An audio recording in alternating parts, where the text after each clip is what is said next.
बाहर से आए हुए लोगों के द्वारा दूसरे राउंड में आपके हाथों यह पुस्तिका का विमोचन, आप उसके आवरण हटाएं और जो फोटोग्राफर्स हैं वो एक बढ़िया सा फोटो खींच लें और स्टेज पे जो उपस्थित लोग हैं वे अपने आप को इस तरह से एडजस्ट कर लें कि आपकी भी बढ़िया से चमकती हुई तस्वीर उस कैमरे में कैद हो सके। आइए, बहुत बढ़िया। देखिए, संतोष जी ने जहानाबाद के बुजुर्ग साहित्यकार को आगे किया, सम्मान दिया।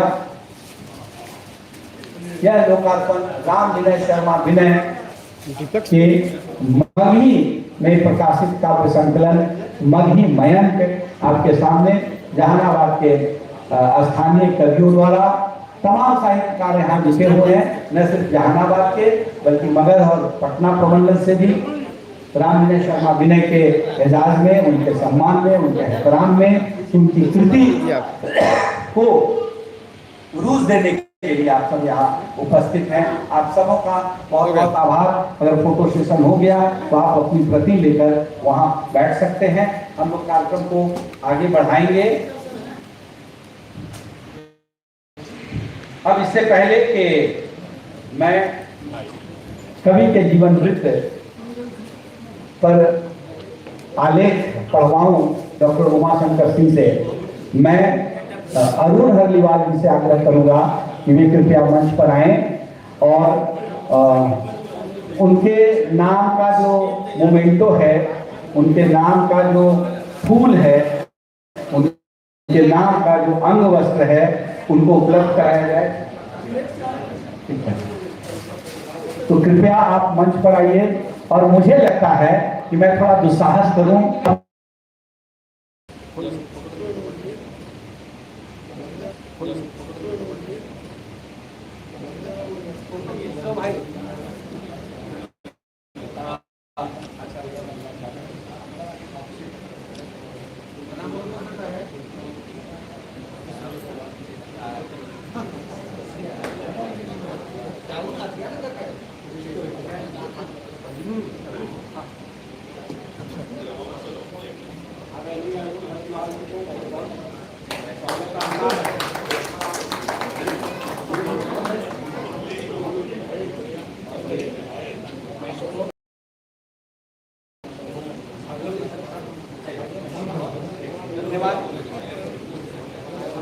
हमारे बीच नवादा से चलकर युवा कवि ओंकार कश्यप भी उपस्थित हुए हैं।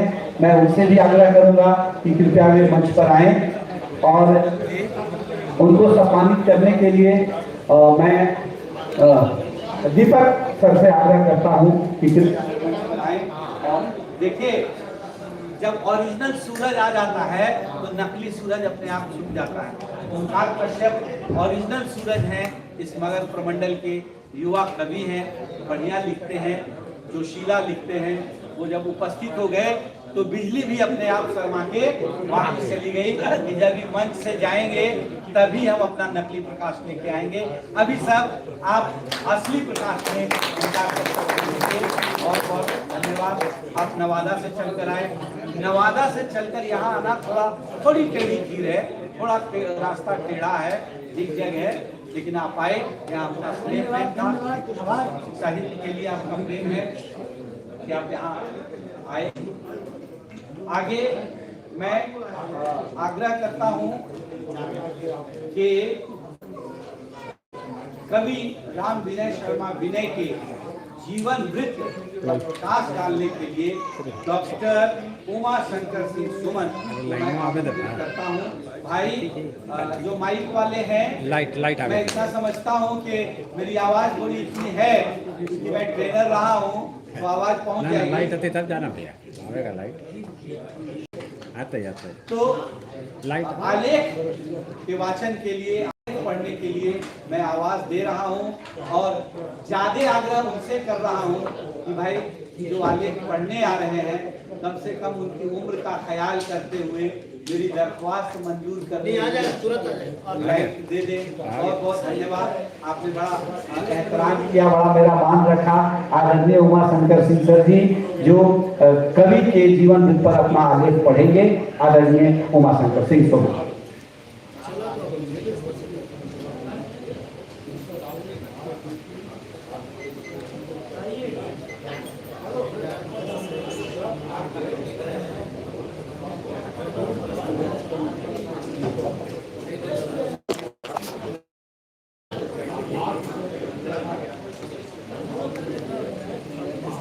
सर्वप्रथम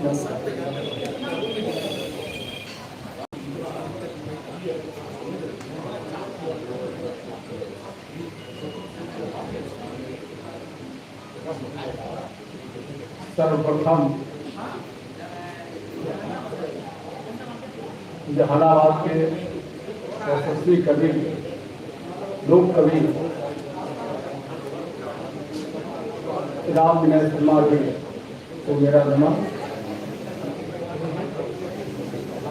नमन आप सबका भी इस समारोह में। यह समारोह कवि की उस अमरता की पहचान है जिसमें आज उनकी पुस्तक का लोकार्पण है। सचमुच अगर हम कहें तो आज हम देख रहे हैं कि बधवा में भेद विहान किस तरह से लोगों को विहान होने का, भोर होने का एक भाव लोगों में प्रकट कर रहा है।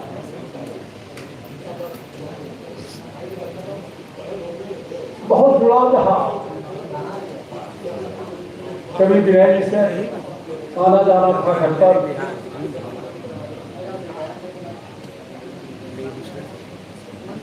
लेकिन अचानक उनका निधन हुआ। मध्य संसार शोक में डूब गया।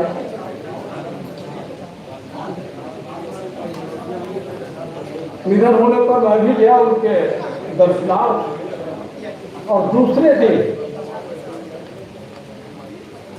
एक छोटे रूप में उनकी जीवनी मैंने फेसबुक पर दी। हालांकि सब निधन के एक दिन बाद ही जब वह जीवनी प्रकाशित हुई तो जल्दी में प्रकाशित की गई। लिखा मैंने, उसको थोड़ा सा विस्तार दिया है, उसी को हम यहाँ पर पढ़ेंगे।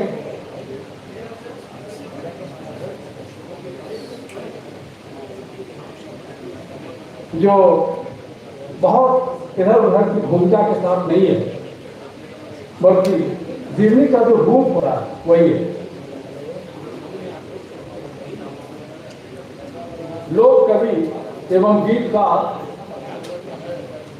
राम विनय शर्मा विनय जी का जन्म 21 मार्च 1939 को जहानाबाद जिला के अलगना गांव में हुआ था। अलगना गांव की दूरी जहानाबाद मुख्यालय शहर से 2 किलोमीटर की दूरी पर बसा है। इनके पिताश्री का नाम विद्या सिंह एवं माता श्री का नाम करुणा देवी था। कवि श्री अरविंद कुमार एवं अजय कुमार। हालांकि इस समारोह को दिशा दे रहे हैं, गति दे रहे हैं उनके पौत्र अविनाश जी। कवि विनय जी की प्रारंभिक शिक्षा मध्य विद्यालय अनवा में हुई और माध्यमिक शिक्षा 1957 में गांधी स्मारक विद्यालय जहानाबाद में हुई। गांधी स्मारक विद्यालय इससे पूर्व में डीटी हाई स्कूल के नाम से जहानाबाद के एक प्रतिष्ठित विद्यालय में स्थान रखता है। सन 1959 ईस्वी में इंटर और बीए की परीक्षा, सन 1963 ईस्वी में एसएस कॉलेज जहानाबाद से उत्तीर्ण हुए। मैं जो पढ़ रहा हूँ यह ड्राफ्ट है, अभी इसको मैं पूरा नहीं किया हूँ, इसलिए कहीं कहीं वाक्य पर में आपको दिक्कत लग रही होगी। सन 1961 ईस्वी में शिक्षक प्रशिक्षण महाविद्यालय अनवा जहानाबाद से शिक्षण प्रशिक्षण को प्राप्त किया। कहते हैं कि सरकारी नौकरी प्राप्त करना 1970 के बाद कठिन हुआ। सरकारी नौकरी प्राप्त करने की योग्यता राम विनय शर्मा विनय जी रखते थे। शिक्षक पद पर नियुक्ति पलामू मध्य विद्यालय पलामू में हुई, लेकिन 1965-67 में प्रधानाध्यापक के पद से त्याग पत्र देकर 1967 में रामकृष्ण मिशन मध्य विद्यालय में सहायक शिक्षक के पद पर नियुक्त हो गए। प्रधानाध्यापक के पद से त्याग पत्र का कारण अधिक दूरी रही होगी।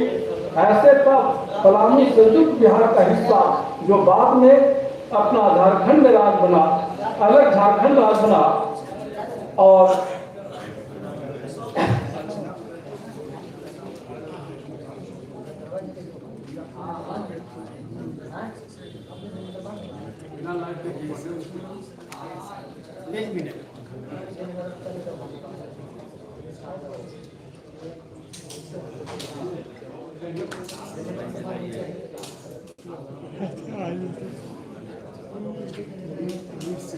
मंच पर बहुत करिए लेकिन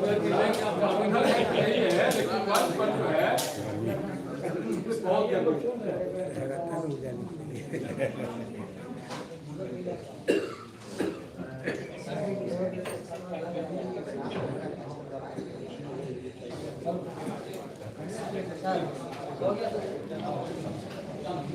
ऐसे तो पलामू संयुक्त बिहार का हिस्सा था जो बाद में अलग झारखंड राज्य बना और पलामू जिला झारखंड का हिस्सा बना।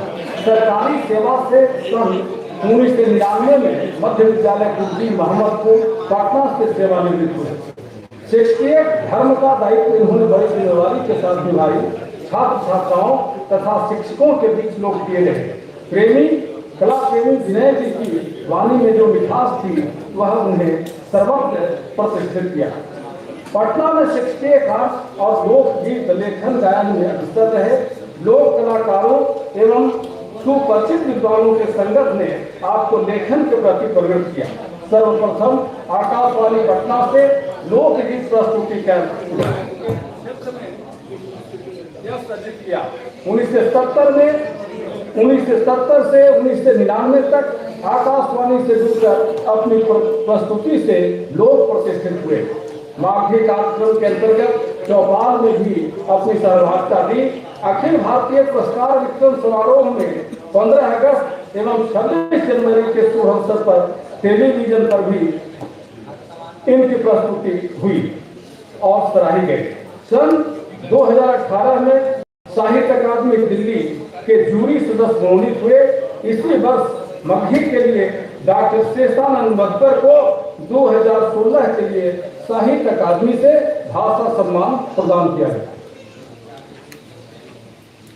हालांकि एक बात यहाँ पर कुछ कहनी थी, लेकिन कहना उचित नहीं होगा। हालांकि देखिए वहां पर होता क्या है कि दो प्रतिभागी थे। एक थे शेषानंद मधुकर और दूसरे थे डॉक्टर भरत बाबू, और दोनों साहित्य अकादमी से पुरस्कृत होना चाहते थे। हालांकि आपको पुरस्कृत हुए शेषानंद मधुकर जी जो हजारीबाग आपको सेंट जेवियर्स कॉलेज में हिंदी प्राध्यापक थे। हालांकि बड़े मौलिक साहित्यकार मधुकर जी रहे हैं, मैं उनसे जुड़ा रहा हूँ। उनकी दो बहुत प्रसिद्ध रचना है, द्रोण और एकलव्य, जो हजारीबाग विश्वविद्यालय में पढ़ाई की जाती है वो बात अलग है। विनय जी स्वयं लिखते हैं, हम लड़काइए से गीत गावित रहा है, हमारा संगीत से बहुते प्रेम है। शिक्षकीय सेवा के साथ साहित्य सेवा के प्रति समर्पित श्री विनय जी के हृदय में मगही से आगाज प्रेम था। स्वयं गीत की रचना करना और स्वर देना इनकी विशेषता थी। मधुर कंठ से जब अपने गीतों का वाचन करते तो काव्य रसिकों का मन मयूर झूम उठता। अपने गीतों का संग्रह बरवा में भेले ध्यान गणतंत्र प्रेस पटना 3 से मुद्रित होकर सन 1970 ईस्वी में अरविंद प्रकाशन अलगन्ना जहानाबाद से प्रकाशित करवाया। इनके निधन के बाद दूसरी पुस्तक मगही में भी प्रकाशित हो गई है। आज हम उसी समारोह में शिरकत कर रहे हैं और यह बड़े सौभाग्य की बात है कि उनके पौत्र श्री अविनाश जी ने उनके उस धरोहर को जो मगही के लिए मगही की छाती बनकर के वह पुस्तक प्रकाशित हुई है। और यह काम अविनाश जी ने किया।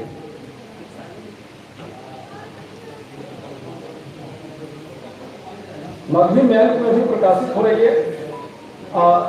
हालांकि तब मेरे हाथ में किताब नहीं थी जब मैं इसको लिखा था, तो यह निधन के तुरंत बाद का लिखा हुआ है, जिसमें मैं लिखा है कि 75 गीत संग्रहित किया गया है। और कितने गीत हैं अब तो देखेंगे तब। बधवा में भेले बिहान में कामन गीत संग्रहित है। गीतों में विविधता है, प्रकृति का मनोहारी चित्रण है, तो कहीं संजोग योग की व्यथा कथा है, तो कहीं किसान मजदूर की दारुण दशा की मार्मिक विकलता है, तो कहीं देशभक्ति का व्याप, समाजवाद के पोषक और पूंजीवाद के विरोध में ललकार है, तो कहीं सामंतवाद की तीखी भर्त्सना है, तो कहीं समाज पर अपनी संस्कृति का हमला। कवि सबकी खबर लेते हैं। फौजी गीत में सैनिकों पर गुमान है, देश में गरीबी, जात पात और गांधी जी के प्रति श्रद्धा का भाव और आजादी से जो अपेक्षा थी वह जन कवि को निराश करता है। जन मन उपेक्षित होता है, तब कवि का मन व्याकुल होता है। एक बात मैं कहूं, बधवा में भेले बिहान में इन्होंने गांधी जी की प्रशंसा के गीत लिखे हैं। हालांकि बाद में आप भाजपा किसान प्रकोष्ठ के का कोई दायित्व भी संभाला। कला संस्कृति मंच, हाँ, और कला सांस्कृतिक मंच में आपने दायित्व ग्रहण किया। हालांकि शायद आपको आश्चर्य हो, महात्मा गांधी की प्रशंसा में इन्होंने बधवा में भेले बिहान में गीत लिखा।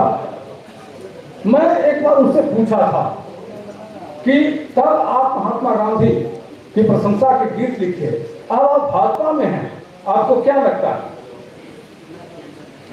हालांकि एक हमारे बीच बड़े लोग प्रसिद्ध हुए,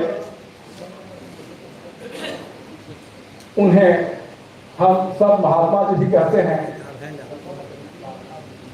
उन्होंने राष्ट्रपिता पर सवाल उठाया कि राष्ट्रपिता उन्हें कैसे कहा जाता है।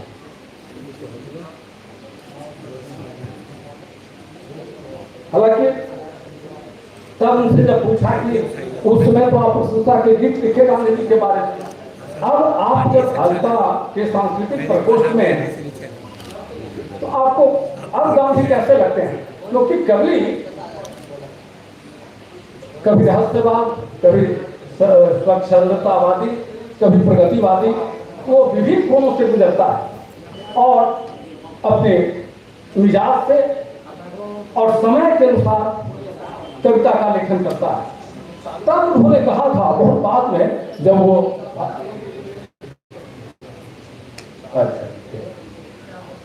तो उन्होंने कहा कि नहीं, गांधी का प्रशंसक मैं आज भी हूं जब मैं भाजपा में हूं, और गांधी होना बहुत आसान नहीं है।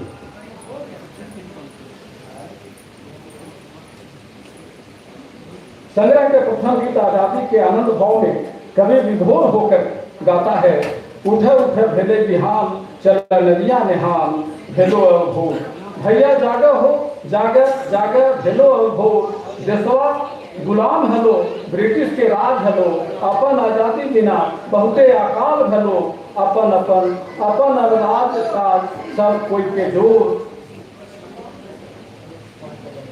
उठा उठा भेले बिहान, नदिया निहान भेलो। दिन दुखियों और मजदूरों के प्रति कवि की चिंता है।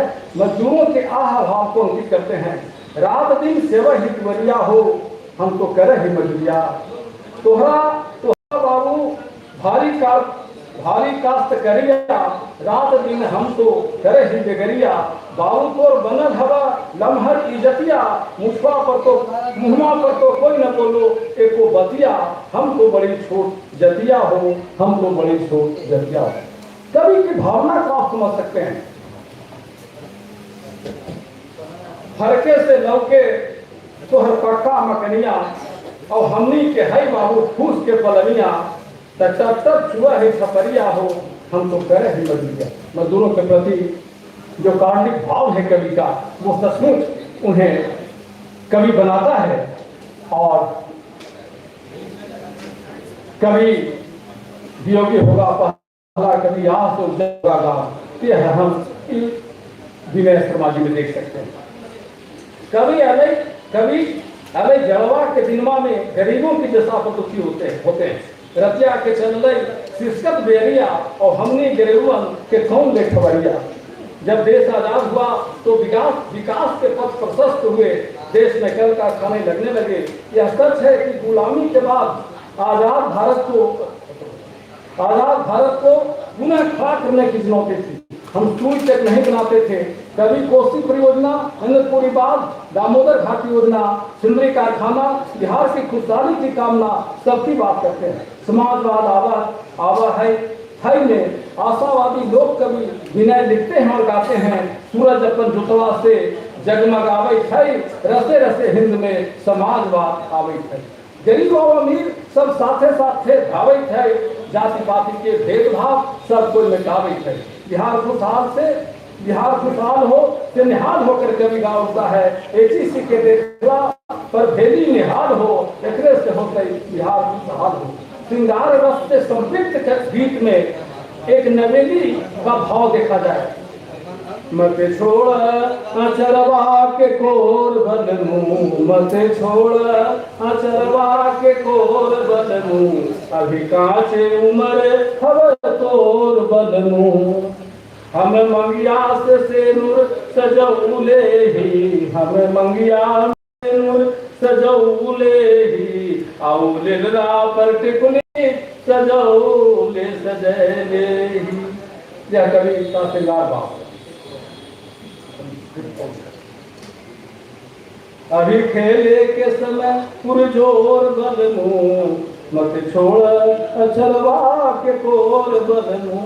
हिंदी साहित्य के श्रेष्ठ साहित्यकार हंस कुमारी तिवारी आशीर्वाद देते हुए लिखते हैं। गांव के सरल प्राणों के सुगम भावों का सहज आत्मा अभिव्यक्ति है। इन गीतों में ग्राम लक्ष्मी के स्वर और प्रकृति के सादे श्रृंगार की झलक आती है। गीतों के रूप और भाव की विविधता है।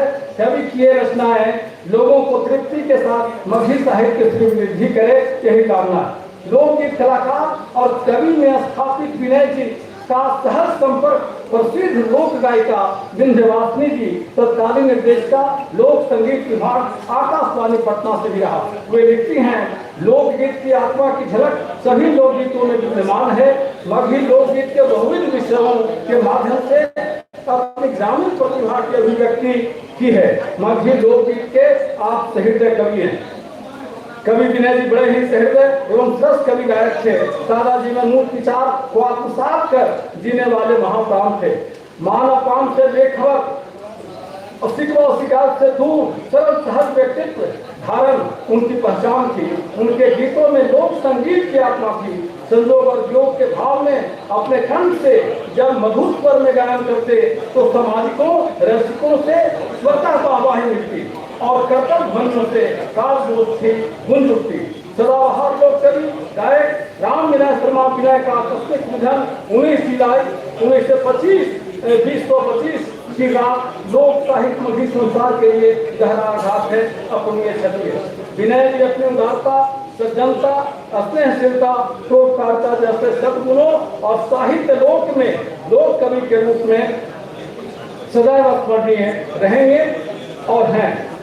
एक थोड़ी सी बात, यहाँ के एक बड़े प्रसिद्ध साहित्यकार हुए हैं और उन्होंने एक पुस्तक लिखी थी जहानाबाद के साहित्य भी, जिसमें करीब 70 कवियों के जीवन वृत्त को पद्य रूप में प्रस्तुति है। आचार्य गिरी जी तो 70 कवियों में एक कवि राम विनय शर्मा विनय जी हैं, जिनके बारे में उन्होंने लिखा है, जिसको भी मैं कोट किया है। शब्द शिल्पी स्वर साधक भाव जन्ना से परिपूरित, जिनके गीत सकल उद्बोधक बधवा में घटे बिहान के चीर परिचित सुकंठ मृदु गायक मार्गीय महिमा से पंडित गीत मनोहर सरस कोमल वर्णों शब्दों में विन्यासित आती अभिनव एकांत मनोहर के चारुतर क्षण की नवता सहज संजोए अविकल अविरल सुखद स्नेह कर यह उद्गार राम विनय शर्मा विनय जी के प्रति आपको आचार्य गिरी साहब जी का। इसी के साथ मैं आज के इस कार्यक्रम में जहाँ पर कवि की अमृता फिर एक बार लोगों को अपनी कविताओं के माध्यम से आपको पढ़ने के लिए विवश करते हैं। और यही कवि की अमरता है, यही कवि की सजीवता है, यही उनका सब कुछ है जो आदमी को यशस्वी बनाता है। हम उनको उनके चरणों में नमन करते हैं।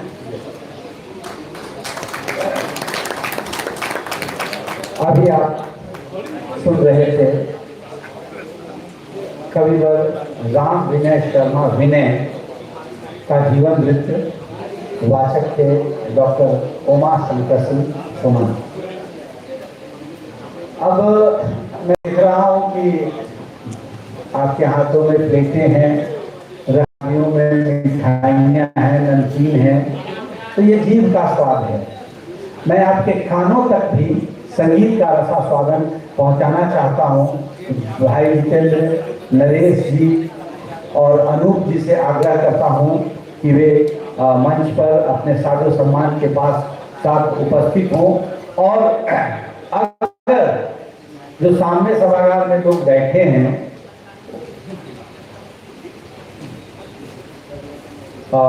उनके हाथों में प्लेटें हैं और उम्मीद है कि किताब भी होगी मगही मयन, तो थोड़ा प्लेट से ध्यान हटाकर अगर पेज नंबर 24 आप खोल लेंगे तो वही गीत, वही कविता गीतमय प्रस्तुति होने जा रही है इस संगीत प्रस्तुति की टीम की ओर से, जिसके निदेशक करता धरता आदरणीय बड़े भाई तो जहानाबाद का सांस्कृतिक पुरुष कहता हूँ दीपक भैया को मैं उनसे आग्रह करता हूँ कि आप अपने इस संगीत प्रस्तुत करने वाली टीम के साथ अगर जुड़ जाएं तो यह संगीत, यह कविता अपने उरूज को छू लेगी।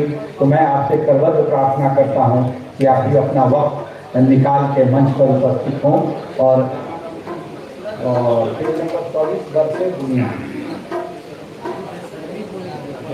बेशर्मी भूमि, इनका ही आग्रह है कि अगर आप आ जाएंगे तो आवाज थोड़ी बुलंद हो जाएगी। ठीक है? अच्छा, बहरहाल आप सुनिए, पेज नंबर 24 आप निकालिए, चम्मच से वो रसगुल्ला काट के, आपकी किस्मत में है, मेरी किस्मत में नहीं है, तो आप उसका आनंद लीजिए।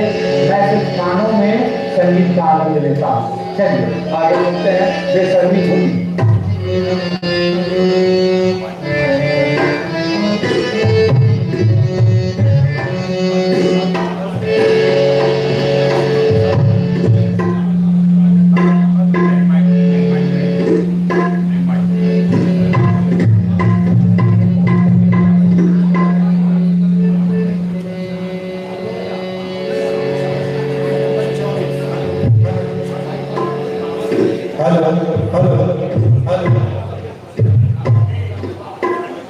हेलो ठीक हेलो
Bersemi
बहुत शानदार प्रस्तुति बेसर्मी बुनी और जितनी शानदार प्रस्तुति उतनी कमजोर ताली आपकी ओर से। उसकी वजह है क्योंकि आपके हाथ जो है वो रसगुल्ले के रकाबियों में फंसी हुई है। खैर कोई बात नहीं है। मैं ये कह रहा था कि अभी जो आपने गीत सुना उसमें विरहीन शब्द का प्रयोग हुआ और पूर्विया शब्द का प्रयोग हुआ। पूर्वी एक राग है जो यहाँ बिहार के लोग जब पश्चिम बंगाल पूरब की ओर चले जाते हैं तो उसको हम लोग जो विरह का गीत होता है उसको पूर्वी कहते हैं। लेकिन एक बड़ी समस्या है, आप सब यहाँ पढ़े लिखे लोग हैं, कि पूर्वी और पछियाही ये सापेक्ष शब्द है। कहाँ से पूरब शुरू होता है और कहाँ से पश्चिम शुरू होता है, ऐसी कोई लाइन नहीं खींची हुई है इस धरती पर। हम यहाँ से कलकत्ता को पूरब कह सकते हैं, वो यहाँ से हमें पछियाही कह सकते हैं, हम पंजाब वाले को पछियाही कह सकते हैं। मैं आपको बताऊं कि पछियाही बैल जो होते हैं हमारे चंपारण के, वे बड़े ही मशहूर होते हैं, बड़े अच्छे बैल होते हैं। और राष्ट्रपति भवन में जो बैलों की तस्वीर लगी हुई है वो हमारे ही बिहार की पछियाही बैलों की लगी हुई है। तो ये बिरहा का जो गीत आपने सुना पूर्वी, वो अपने आप में एक अनोखा और अद्भुत है। मैं राम विनय शर्मा विनय के व्यक्तित्व पर प्रकाश डालने के लिए यहाँ के स्थानीय कवि श्री चित्तरंजन चैनपुरा जी को आमंत्रित कर रहा हूँ कि वे मंच पर आएं और इस बात का ध्यान रखें कि आप जो कह रहे हैं उसको कितनी देर तक लोग अच्छे से सुन रहे हैं। मैं समझता हूँ कि आप तो सज्जन व्यक्ति हैं, समझदार आदमी हैं, इशारा काफी है। चित्तरंजन चैनपुरा। सबके अमर सागर वंदन अभिनंदन। महिमा मंडित मगन मनोहर भूमि रंग महान ऋषिमणियन के तपह भूमि के बारंबार हे आगत अभ्यागत सबके वंदन करें थी लोकार्पण समारोह में हम अभिनंदन करेंगे। आज राम विनय शर्मा विनय जी के पुस्तक मगही मयन के लोकार्पण के अवसर पर उपस्थित थी। हमारा याद है कि जब 2003 में हम कुछ दिन बाहर आने के बाद जहानाबाद जब वापस अली है तो एक साहित्यिक गोष्ठी में शामिल हुई है और वहीं पहला बार हम राम विनय बाबू के एक कविता सुनावे जब सुन ली तो पहला परिचय वहीं से हुआ है कि धनमा के बलिया निहुकी झुकी झांकई हरिया पर बिह से किसान। धनमा के बलिया निहुकी झुकी झांकई हरिया पर बिह से किसान। इस किताब में अपने 100 से ज्यादा गीत के देखब तो सब उनका मुख्य विशेषता है कि सब गीत एकदम गे है जे लय में तालबद्ध रूप से एकदम छंद रूपी ओकरा गा सकही सब कोई, चूंकि अपने वो बहुत बढ़िया गायक है। एक बार जब उनका साथे हम मगध यूनिवर्सिटी में गेली है, डॉक्टर प्रोफेसर के नारायण सर यहाँ हाथ जब इनकर मुंह से उनकर बधवा में भेले बिहान के बात सुन ली और राम विनय बाबू के चर्चा, तो वो दिन हम मुक्त हो गए कि राम विनय बाबू ये ऊंचाई के आदमी है। और बाद तो बहुत जगह कवि सम्मेलन में या आओ जगह उनका साथे आवे जाए के मौका मिलन। वह उज्जर पटपट धोती कुर्ता पहन ले, बंडी ऊपरे से आप गमछा रखे के जो उनका तरीका है एकदम दोनों जने बराबर रूप से। रात के भी शाम होला पर 9-10 बजे रात जब जहानाबाद में आयोजन के बाद जाइत रहा हली तो वहां से वो तैयो भर छोटा सब्जी लेकर के और वो रात में वो घड़ी टेम्पो न चल हलो अलगाना लगी वो जा हलन पैदल उनका से जब मिले लगी होगा तो हम जा हली अलगाना एने मोहड़े पर उनका बेटा अजय बाबू के दुकान है तो वहीं पर मिल जा वो जैसे मिलता हाँ बाबूजी हथू दूरे पर जा हमने जा हली वहाँ अरविंद बाबू मिल जा राम विनय बाबू के बड़ा लड़का। उनका तो लगन है कि राम विनय बाबू के सब कविता एकदम मुंह पर याद है।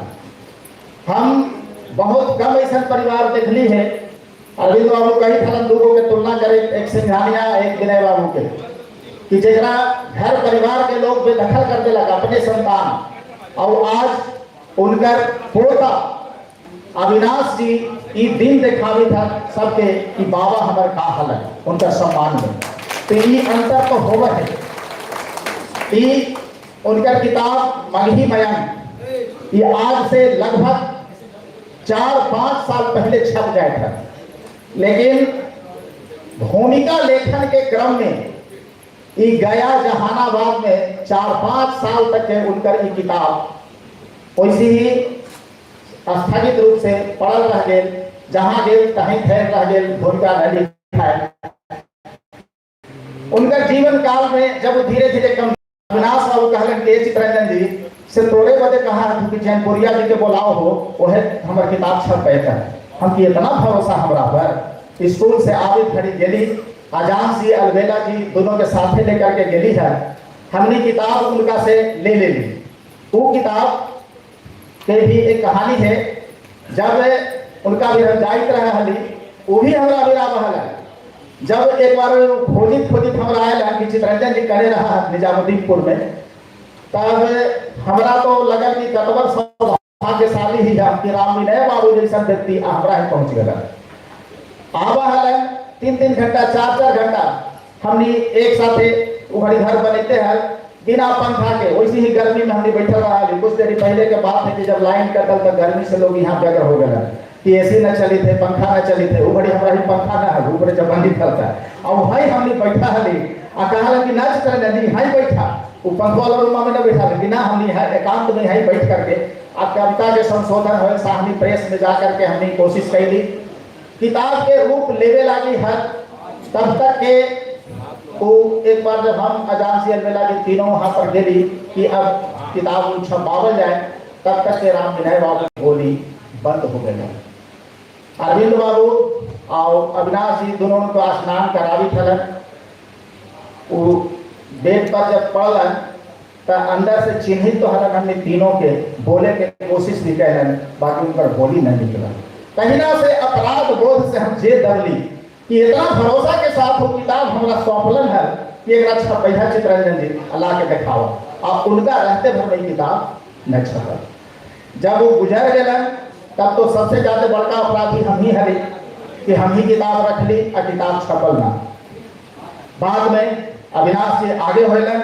हमने दोनों दीपक बाबू के शरण में गेली एरकी जे ताजपुर के है और वह दीपक बाबू आगे होलन डॉक्टर के नारायण से संबंध करके अब पूरा जबरदस्त भूमिका कर अब उस दिन से तो राम विनय मय हो गए लोग एकदम दीपक बाबू और नारायण सर कहीं ना कब न चर्चा उनकर हो रहे हैं हमने पर भी एकदम लगल कि राम विनय बाबू आकर के एकदम उपस्थित हो जाते हर घड़ी दिन रात और धीरे धीरे ये कविता उनकर किताब के सट लेलक हम 2 अक्षर कहल चाहो कि सबके सम्मुख सादर आज समर्पित है कि अंक कृति कवि राम विनय शर्मा विनय जी विरचित मगही मयंक मगही के है उच्च कोटि के अद्भुत उत्तम कृति पद पद में शब्द शब्द में प्रफुल्लित प्रकृति एक एक कविता पढ़वा तो सब कुछ सामने आंख के सामने एकदम नाचित रहो कुछ भी बाकी न रहो सब चित्र एकदम सामने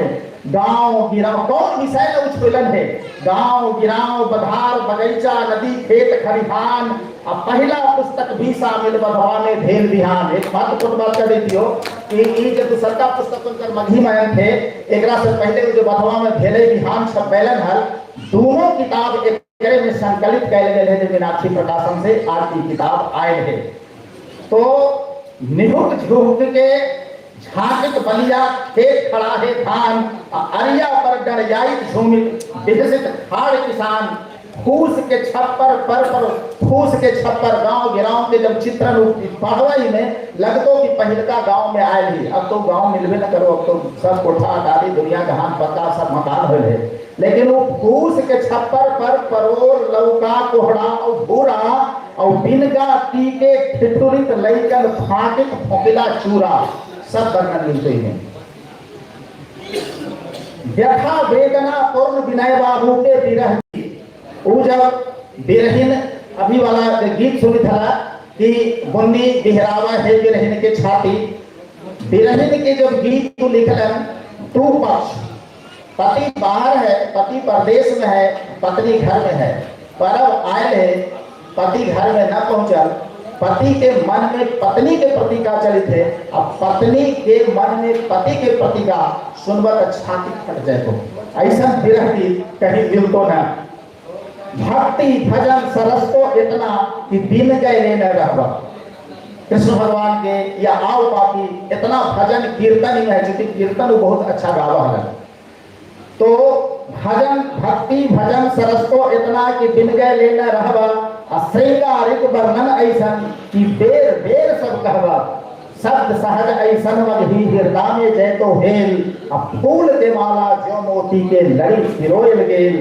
जीवन दर्शन जान अचंभित हो गए वह सब दंग प्रकृति के वर्णन सजीव है तरह तरह के रंग। इनका पर काफी अमोह लिख ली है, सब न सुने वो सब तो बहुत है, लेकिन समय के अभाव है। बहुत लोग यहाँ विद्वान जन है उनका सुनवा, लेकिन राम विनय बाबू के साथ में जो हम रह ली, हम अपने आप के सौभाग्यशाली समझे ही। अछुआ तक जा ली दिलीप बाबू के पास, हमने डॉक्टर VS लाल, राम विनय बाबू, वो बुढ़ारी में भी कवि देहाती जी, सब कोई हमने कहाँ कहाँ घूमा है। राम विनय बाबू के चर्चा सुमन जी भी कहलन, बाकी बहुत लोग करता। राम विनय बाबू एक चलता फिरता अपने आप में साहित्य है, मगही के धरोहर है। हमरा कवि प्रवीण मिश्र जी कहा कि चित्रंजन जी इनका कविता रिकॉर्ड करला, ये धरोहर है थू, ये बाद में बहुत काम दे तो ये व्यक्तित्व फिर मिले वाला ना हो। 8-9 लोग कर कविता रिकॉर्ड करके यूट्यूब पर डाल ली है। हम राम विनय शर्मा विनय जैसे लिखक वो आवत, तो राम विनय बाबू आज भी हम के मन में बसल है। और हम सदा भगवान से प्रार्थना करी थी कि जहाँ भी राम विनय बाबू रहा हमने के आशीर्वाद देते रहा। बहुत बहुत नमन बारम्बार कोट से बहुत मुख्तसर शब्दों में चित्रंजन चैनपुरा ने अपनी बात रखी। मैं शायद पीछे आके खड़ा हो गया, इसका भी असर हुआ होगा। किसी भी सभा में जो सबसे मजबूत आदमी होता है वह उसका अध्यक्ष होता है, क्योंकि उसी के दिशा निर्देशन में कार्यक्रम आगे बढ़ता है। लेकिन मेरा अपना अनुभव है कि वह अध्यक्ष सबसे कमजोर होता है और सबसे मजबूत आदमी वह होता है जो मंच का संचालन कर रहा होता है। अगर एक बार वह आकर पीछे खड़ा हो गया तो वक्ता भी समझता है क्यों अब मेरा वक्त समाप्त हो गया। तो मैं पीछे आके खड़ा हुआ, चित्रंजन चैनपुरा ने इशारा समझ दिया और उन्होंने अपनी बात जल्दी समेट ली। इस बुद्धिमानी के लिए आपका बहुत बहुत आभार। अच्छा देखिए, तालियां भी बज गई, मतलब आपने भी ठीक काम किया, मैंने भी ठीक काम किया, हम लोग ठीक काम कर रहे हैं। एक बार की घटना है कि एक बार चित्रगुप्त महाराज ने कहा यमराज से कि पृथ्वी पर जाओ और सबसे ज्यादा जो झूठ बोलता है उसको पकड़ के ले आओ। अब यमराज पृथ्वी पर आए, उन्होंने घूमना शुरू किया, लोकसभा गए, विधानसभा गए, बाजार में गए, दुकान में गए, घरों में गए, लेकिन उनको कहीं बहुत ज्यादा झूठ बोलने वाला आदमी नहीं मिला।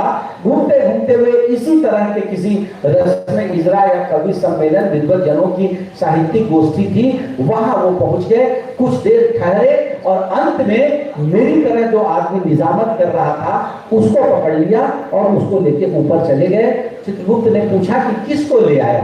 बोला सर ये आदमी साहित्य गोष्ठी का संचालन कर रहा था और इससे बड़ा झूठा मैंने किसी को नहीं पाया। अच्छा बोल रहा है उसका भी वाह, खराब बोल रहा है उसका भी वाह, ज्यादा बोल रहा है उसका भी वाह, कम बोल रहा है उसका भी वाह। इसलिए मैंने इसी को माना कि यह सबसे बड़ा झूठा है। तो ये ऐसा काम करना पड़ता है, लेकिन भगवान कसम मैं कहता हूं, कसम कुरान की, मैं झूठ नहीं बोलता।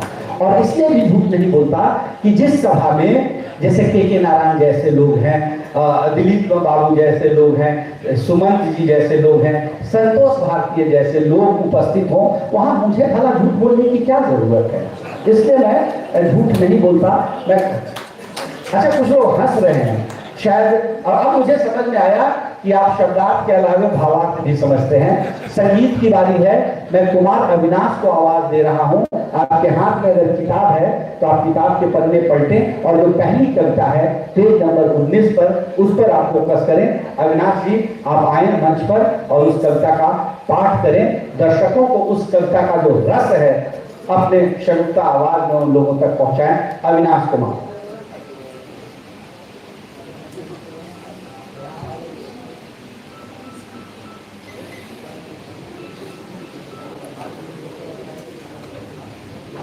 बाबा के पावन उपस्थिति को, उनकी विराट स्थिति को प्रणाम करता हूँ।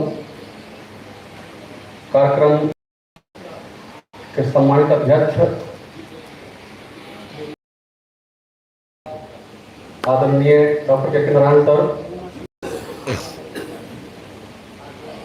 हम केवल बाबा के पोता हैं, इसके अलावे हम कुछ नहीं, न हम कवि हैं और न साहित्यकार हैं। लेकिन आप सबके द्वारा जो प्रतिष्ठा मिली है, क्या वो प्रतिष्ठा मुझे मिली है? आप सबके द्वारा जो सम्मान मिला है, क्या वो सम्मान मुझे मिला है? तुम्हारा का काम था मिट्टी लाना, मूर्ति लाना काम था। एक दिन मिट्टी निकाल रहा था तो ऐसा लगा कुछ है, तो अंदर से एक धातु की मूर्ति निकली, वो देवी मां की मूर्ति थी। गांव में उल्लास का वातावरण छा गया। नगर भ्रमण कराना चाहिए, मूर्ति स्थापित करनी चाहिए। कोई और वाहन न मिला, कोई और वाहन नहीं मिला। उनके पास गधे नहीं थे। गधे को नहलाया गया, धुलाया गया, अंग वस्त्र डाला गया और देवी मां की मूर्ति को उसी तरह स्थापित किया गया और घर घर घुमाया जाने लगा। अब घर घर पूजा हुई देवी मां का, तो गधे को भी फूल माला मिलता, उनको भी मिष्ठान खाने को मिलता, गधे को भी। 5-6 घर जाने के बाद गधे को लगा कि मेरा सम्मान बढ़ गया, मेरी प्रतिष्ठा बढ़ गई। शाम हुआ, गधे को छोड़ दिया गया, देवी मां की मूर्ति को कहीं प्रतिष्ठित कर दिया गया। अगले दिन जब गधा सुबह उठा तो वो उसी गुमान में, उसी घमंड में, उसी अहंकार में वो किसी दरवाजे पर गया कि आज भी हमको ही सम्मान मिलेगा, उसको मार पड़ी। तो हम अपने सौभाग्य को प्रणाम करते हैं कि हमने बाबा को धारण किया हुआ है। ये प्रतिष्ठा उनकी है। अगर बाबा को छोड़ दिया जाए तो हम कुछ नहीं, और हमारे परिवार की भी स्थिति यही है। अगर बाबा के बारे में कहा जाए तो उनका सामाजिक परिवेश तो आप सबसे अच्छा कौन ना सकता है, लेकिन हमारे परिवार में वो दधीचित है। इससे ज्यादा मेरा अभाव है, हम विशेष कुछ नहीं बोल सकते हैं। लेकिन हम दीपक सर के बारे में कुछ ना बोले, ये संभव कैसे है? बाबा का जब श्राद्ध संपन्न हुआ तो चित्रंजन सर को हमने फोन किया कि सर अब तो मौका ही मौका है, बाबा की पुस्तक निकलनी चाहिए। दीपक सर के यहाँ गए और जिस प्रकार से दीपक सर ने, जिनका बचपन 70 बीघा के आंगनों में गुजरा है, उस व्यक्ति का अगर हृदय विशाल नहीं होगा तो फिर किसका हृदय विशाल होगा? जो व्यक्ति 700 करोड़ के प्रोजेक्ट पे काम कर रहा हो और वो बाबा के गीत गुनगुना रहा है, ऐसे व्यक्ति का सानिध्य हमको मिला। और हम कुछ नहीं किए, जैसे कोई अवोध बालक जिसके ऊपर से छत्र हट जाता है और उसको विधि का विधान करना हो, पूजा पाठ करना हो, तो जैसे हाथ पकड़ कर कराता है, दीपक बाबू ने केवल इतना ही किया। उन्होंने केवल हमको रखा कि आप उनके पोते हैं, हमसे केवल विधि विधान कराया। सारा कुछ उनका किया हुआ है। हम बाबा की कृति उन्हीं को सौंपते हैं। हम लोगों से संभव नहीं था। पिछले 6-7 माह से बाबा को जी रहे हैं दीपक सर, बाबा को गा रहे हैं। इसमें कहने में कोई हिचकिचाहट नहीं है कि सर ने बाबा को मानस पिता मान लिया। हम लोग के पुत्र हो ही गए। मंडल जी आप चिंता न करें, आपकी संपत्ति की बंटवारा नहीं होगी। तो अब विशेष हम लोग फिर बाबा की कविता किताब जो भूमिका के बिना नहीं छप पाई थी, तो सर हम तो सर से आग्रह के सर भूमिका आप ही लिखिए। लेकिन सर के मन में था कि हमसे कहते हैं कि विनय बाबू का जो लेखनी है वो उसके हम पात्र नहीं, उनकी हम भूमिका नहीं लिख सकते हैं। हम डॉक्टर के नारायण सर से आग्रह करते हैं, शायद हम लोग बहुत डरते डरते सर के पास गए। दीपक सर कहे कि कहो कि भागा तो भागी है, सर का और इतना बड़ा है। हम सर एक दिन दीपक सर कह रहे थे कि आपके बारे में पूछ रहे थे, तो हम भावुक हो गए कि के नारायण सर के जीवा पर हमारा नाम आ गया इस तुच्छ व्यक्तित्व का। हम हमारा नाम ले रहे हैं सर, ये सब बाबा है कारण है सर, हमें कुछ नहीं है। तो चलिए ठीक है, यही बात मैं भावना को विराम देता हूँ और एक बाबा का ही कविता आप लोगों के सामने, जो बाबा के कानों में हमने गुनगुनाया है। और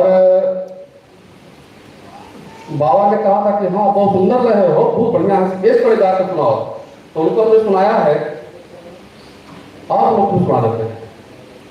परवा परदेसी है शीर्षक, सीधे गीत पर आते हैं। दीवा वारले ओ घरवा में हमरे असरे रोवा होतई, दीवा वारले ओ घरवा में हमरे असरे रोवा होतई, लोरवा गिरा गिरा के अपन मन के मैलिया धोवा होतई, लोरवा गिरा गिरा के अपन मन के मैलिया धोवा होतई, बराबरी खूब बनल होत खैलक होत तो नहीं है,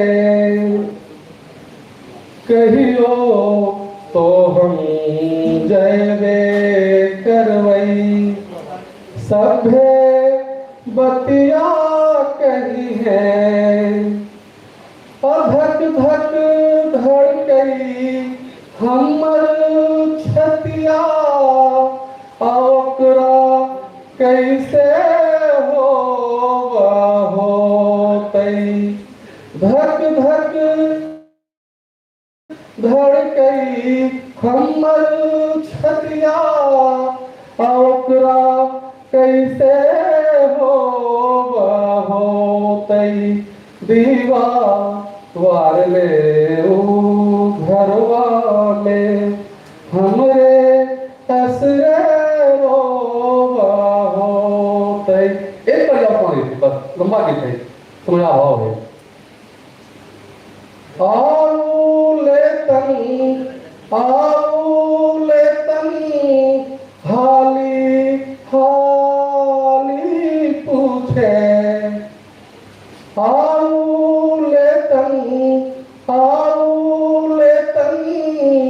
हाली हाली पूछे, सब तर करिया हमरे देके, सब तर करिया हमरे देके, अपने खाहल छूछे।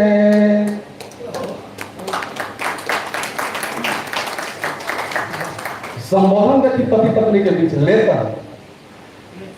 आजकल तो पति के लिए काका संबोधन लगा रखे, बेबी, बाबू। अरे भारत के देवियों, पति का संबोधन ठीक रखो, न वो बेबी है और न बाबू है, वो तुम्हारा पति है। देखिए यहाँ लेतन नाम नहीं बोल करके, टूट न कहियो बोलल तैयो, अपने टेकन टोवा होतई, टूट न कहियो बोलल तैयो, अपने टेकन टोवा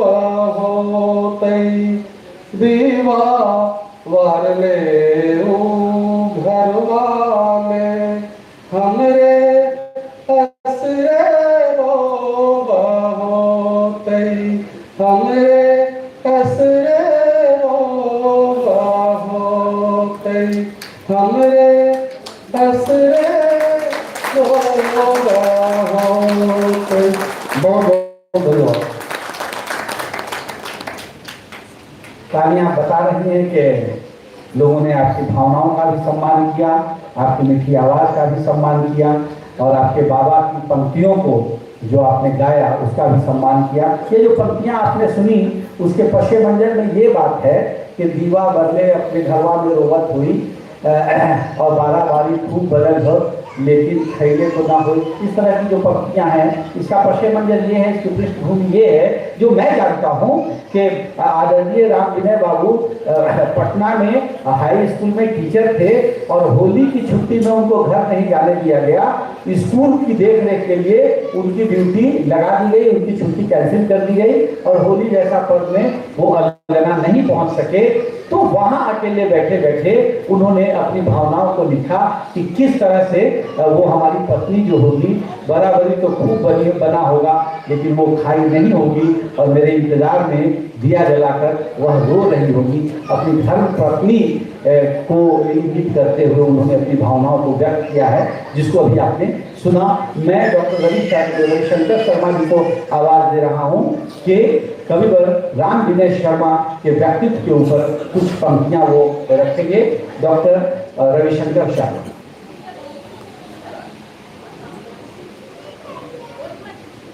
आज के लोकार्पण विशेष रूप से लोकार्पण की जो समृद्धि युक्त चेतना का प्रसार हो रहा है यह विशेष से विशेषतापूर्ण कहा जाएगा। और मैं इसमें दीपक भाई को क्योंकि सौजन्य वही बने हैं, मैं विशेष रूप से नमन और वंदन करता हूँ।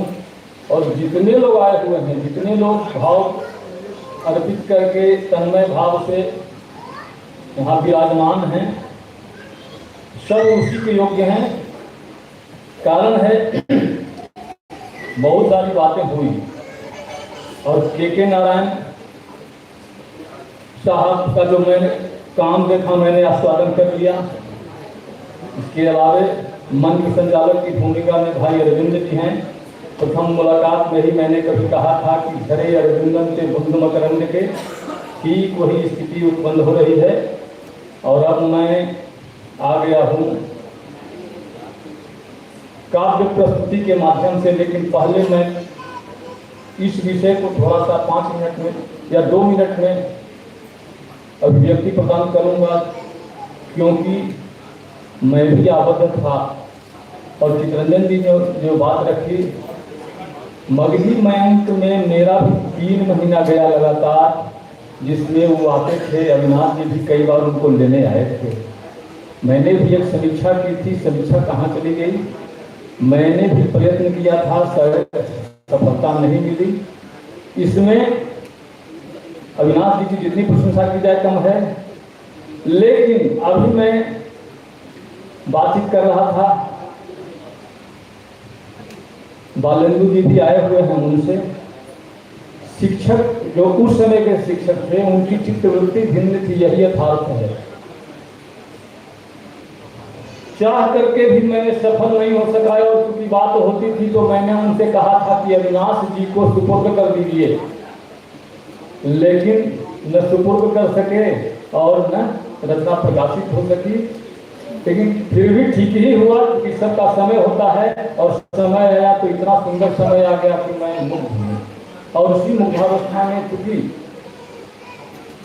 मैंने सोचा कि कवि को किस रूप में स्वरूप सहित अभ्यर्थना की जाए, तो लगा कि इससे अच्छी बात काव्य कविता के अलावा और कुछ नहीं हो सकती है। और अभी संतोष जी चूंकि बैठे हुए हैं, सुनील जी भी बैठे हुए हैं, चले गए। अभी एक पाक्षिक प्रोग्राम चल रहा है जिसमें जो चले गए उन पर काम हो रहा है।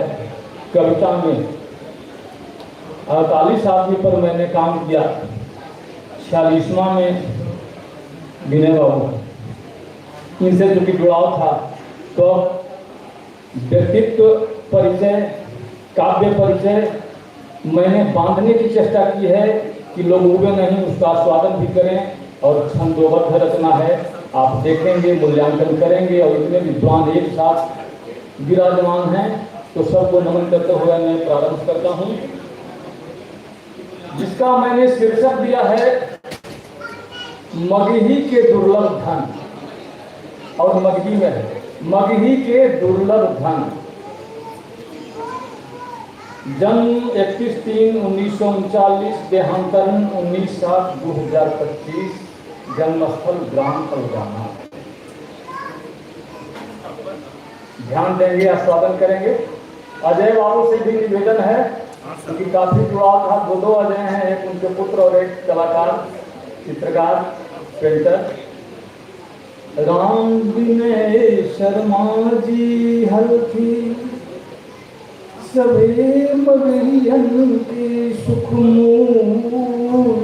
राम विनय शर्मा जी हल्की सभी मगरियन के सुखमूल, सभी मगरियन के सुखमूल।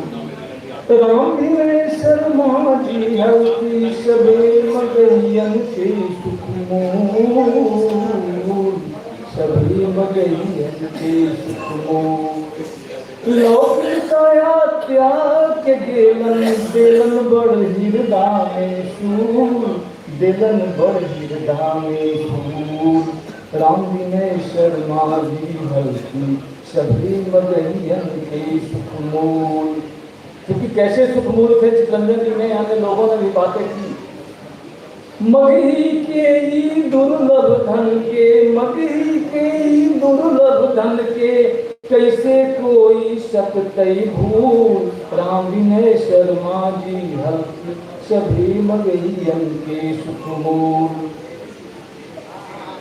कोकिल कंठ की बात आई, विद्यापति से साथ चलने की बात आई। विद्यापति की स्वरूप चेतना भी समाहित थी। विद्यापति ने कहा था देशिल वैना सज्जन देखा। 72 में इस देशिल वैना की प्रतिष्ठापना छोटी सी जगह में इस रूप में की। याद भी पढ़ने के बाद लगता है कि अब ये कविता का गायन अविनाश जी ने किया, मैं उस कविता का गुलाम हूँ। इसलिए कि उन्होंने आज की विकृति पूर्ण जो दाम्पत्य है उसके परिष्कार की बात की थी। देह से मिलन नहीं, विदेह बनकर के मिलन। आज देह तक ही सीमित रह जाते हैं। और उन्होंने सिद्ध किया था क्योंकि सब संस्कृत से जुड़ाव था। पति कौन? तो पति के विषय में कहा गया पत रक्षणात् इति पति, पत रक्षणात् इति पति, जो पत्नी को प्रतिष्ठा देते। कहीं नहीं है कि बस रूप और यौवन प्रतिष्ठा करे, अंतःकरण से मिले, वो अंतःकरण से मिले थे। और चूंकि अभी जो कविताएं आई, दीवा बारले उ घरवा में हमरे असरे रोबो, लोरवा गिरा गिरा के अपन मन के मैया धोवा होते। ये देह से जो विदेह बनता है वही प्रकट कर सकता है। तो ठीक है, आइए। कोकिल कंठ कला के पारखी, मगही कोकिल कहलैलन, मगही कोकिल कहलैलन। अजिला जहाना के गरिमा में 4 चांद लगवैलन। रस से भरल जिलेबी ततले, चूंकि काव्य का भी मूल्यांकन हो रहा है। रस से भरल जिलेबी ततले, रस से भरल जिलेबी ततले, ऐसन रचना मनहारी, ऐसन रचना मनहारी। रस से भरल जिलेबी ततले, ऐसन रचना मनहारी। और ये भी कविता गीत बनल थी, सबके सब है सुखकारी। जे भी कविता गीत बनल थी, सबके सब है सुखकारी। सन 1970 में उनकर रचना छप के आयल। सन 1970 में उनकर रचना छप के आयल। और बधवा में भेल बिहान कविता संग्रह सगरो छायल। बधवा में भेल बिहान कविता संग्रह सगरो छायल। कवि की ई रचना हड़होल मचैलक और मगही के प्रतिष्ठापना इस क्षेत्र में कैलन एकल पहले कई लोग हलन कि उतना व्याख्या न करम, लेकिन राम विनय बाबू झंकार कैलन टंकार कैलन, जैसे घंटा बजे है और टन के साथ जब झन के ध्वनि आवे है मूल ध्वनि काव्य शास्त्र के विषय है तो लोग तृप्त हो जा और लिखे वाला आनंदवत हम लिख दिलम की वाक्या की शाइनी व्यंग्य ध्वनि एक में व्यंग भी है इनकर काव्य में और साथ ही साथ रस के खजाना भी है, शब्द शक्ति भी है, जितना रस के स्वरूप है सब वर्णन है। तब कवि के रचना के जादे तर कविता है अनुपम गीत।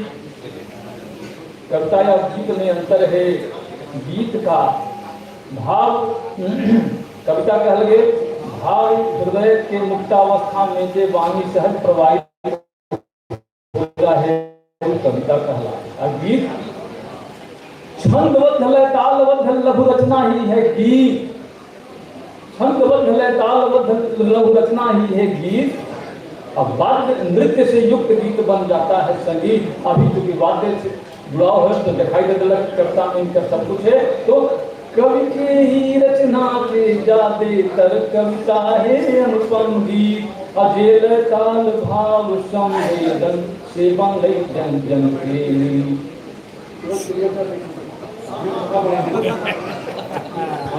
पीछे तो हमारा ध्यान आ गया क्योंकि तो बड़ा पीछे ना शब्द अर्थ के सुंदर संयोजन में कवि कैलकी कमाल। शब्द अर्थ के सुंदर संयोजन में कवि कैलकी कमाल। और इनकर प्रवृत्त चेतना से पाठक हो जाहत सहज निहाल। ई रचना पर लिखल समीक्षा विनय बाबू देख ले लंधर। अब जेकर संख्या 11 पढ़ के सुने लंधर। अब समीक्षा कहाँ है न है खोज के विषय है। हंस ऐसन ज्ञान विशारद इनका देहल की सम्मान। और डॉक्टर भरत सिंह जी मगही कोकिल कह देलन बड़मान। और डॉक्टर राम प्रसाद जी के कवे कहल थी इनका मगही रत्न। अजय मगही के आगे बढ़वे लागी कर रहल थी यत्न। मगही भूषण देहाती जी इनकर बड़गुण गावह। इनकर जादे तर कविता के बड़ अनमोल बतावह। इनकर जादे तर कविता के बड़ अनमोल बतावह। 2018 हल कविवर के जिंदगी ला कुछ खास। 2018 हल कविवर के जिंदगी ला कुछ खास। जब साहित्य अकादमी दिल्ली इनका पर कैलक विश्वास। चयन समिति के मानद सदस्य बन घर से दिल्ली गेलन। चयन समिति के मानद सदस्य बन घर से दिल्ली गेलन। और भाषा पुरस्कार देवे में जूरी में तब नामित भेलन। और जीवन में जस मिलल बहुत सम्मान मान बहुतायत पैलन। और ऊंच नीच के भेद न बुझलन सबके उचित राह बतलैलन। जब तक रहलन निकेश के कुछ कुछ लिख के संग्रह कैलन। और कई रचना है डायरी पर भी लिख के अलमारी धैलन। अब है कि न है लेकिन तुझी देख ली है। मगही मयंक के अंतिम रचना जिनकर रस के बहवे सोता। और जेकर मनोहारिता में हम जब के खूब लगैली गोता। 1925 के रतिया में जे बेलन नरतन त्याग। ई दिवस बड़ा भयानक बन के आए लोगों की मूल थे। 1925 के रतिया में जे बेलन नरतन त्याग। और काया भले बदल लई पर वो पहिन के गेलन मगही पाग। पहिन के गेलन मगही पाग। काया भले बदल लई पर वो पहिन के गेलन मगही पाग। जिला जहाना व्याकुल भेलई व्याकुल हल मगही संसार और राम विनय शर्मा बन गेलन जन जन के हृदय के हार जन जन के हृदय के हार जन जन के हृदय के हार। फिर करके नमन करके हम भावना समेटी थी।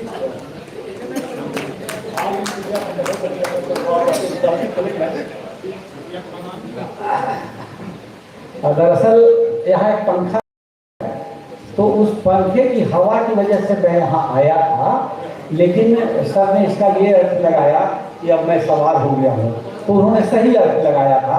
मैं आया था पंखे की वजह से, लेकिन मुझे ये लगा कि जब मेरे उपस्थिति के दो अर्थ निकाले जा रहे हैं तो इसमें मेरा नुकसान नहीं है, सुनने वालों का जरूर भला हो रहा है। और उन्होंने कहा शुरुआत में कि मैं 5 मिनट समय लूंगा, तो अब मुझे समझ में आया कि वो 20 मिनट को 5 मिनट ही कहते हैं। बहुत बहुत धन्यवाद। इससे पहले कि मघी मयंक के कविताओं के सुर ताल के साथ आपके कानों में पड़े, मैं एक ऐसे व्यक्ति को आवाज दे रहा हूँ जो गया जी से चल के आए हैं, गया जिला हिंदी साहित्य सम्मेलन के उपसभापति हैं और बात करने में बहुत कंजूस आदमी हैं। गया जिला हिंदी साहित्य सम्मेलन से महामंत्री भी आए हैं, दो उपसभापति महोदय आए हैं, लेकिन मैं उस 2 उपसभापति में से एक उपसभापति अरुण हरलीवाल जी को बुला रहा हूं, इसलिए कि वे बात करने में बहुत कंजूस है। ऐसे ही मौके पर किसी सम्मेलन में उनको बुलाया गया था, समय की कमी थी, तो मंच पर आए और अभिवादन किया और उसके बाद फिर धन्यवाद कह के वो जाने लगे। तो बोलते भाई क्या बात है, कुछ कहा नहीं? तो बोले नहीं, संक्षेप में अभिवादन ही कर दिया और धन्यवाद ही कह दिया तो काम चल जाता है। इतने होशियार आदमी हैं। एक बार जोरदार तालियों से अरुण हरलीवाल जी का स्वागत कीजिए। वो शब्दार्थ भी समझते हैं और भावार्थ भी समझते ही हैं। मैं उनको आवाज दे रहा हूँ बहुत इत्मीनान के साथ कि वो आपका ज्यादा समय नहीं लेंगे और आपको आप पर अपनी वाणी का प्रभाव छोड़ के जाएंगे। अरुण हरलीवाल। इस समारोह के आदरणीय सभापति जी और यहाँ उपस्थित तमाम साहित्य सेवियों, साहित्य प्रेमियों और विनय बाबू के प्रेमियों, विनय बाबू के प्रेमियों की संख्या बहुत बड़ी है। यहाँ पर सभी नहीं उपस्थित हैं और यह संभव ही नहीं है कि एक ही समय एक ही जगह पर सारे उपस्थित हों, लेकिन मैं आप सबका अभिनंदन करता हूँ और लोकधर्मी कवि विनय बाबू की स्मृति को, उनकी प्रेमी और उनकी सारस्वत स्मृति को नमन करता हूँ। ये तमाम लोग जानते हैं और कई वक्ताओं ने कहा, वो सब सच कहा। आदरणीय राम विनय शर्मा विनय जी अपने समय के, अपने जनपद के, अपनी भाषा के बहुत ही जनप्रिय कवि थे। उन्होंने जो कविताएं लिखी हैं उनका मूल्य कविता प्रेमी जानते हैं।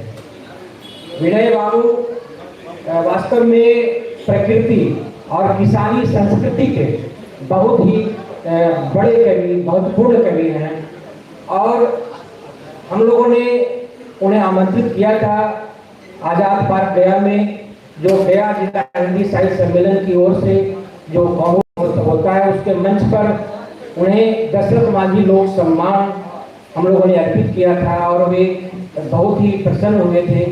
और वहाँ पर वो शहर के केंद्र में है आजाद पार्क, लेकिन अपने जनपद के तमाम लोग, कवि और लोक कलाकार वहाँ जुड़ते हैं और लोक कला पर केंद्रित वह कार्यक्रम होता है। यहाँ भी विनय बाबू के प्रेमी पूरे प्रमंडल से आए हैं।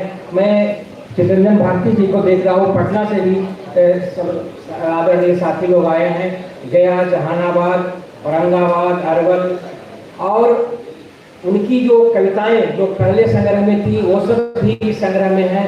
और अविनाश जी, के नारायण साहब, दीपक जी और तमाम लोगों ने जो यह भूमिका निभाई कि उनकी सारी कविताएं संकलित हो जाएं इस रूप में, इस सुंदर रूप में, तो मैं आप लोगों का अभिनंदन करता हूं, फिर से उनकी सारस्वत स्मृति को नमन करता हूं। बहुत बहुत धन्यवाद।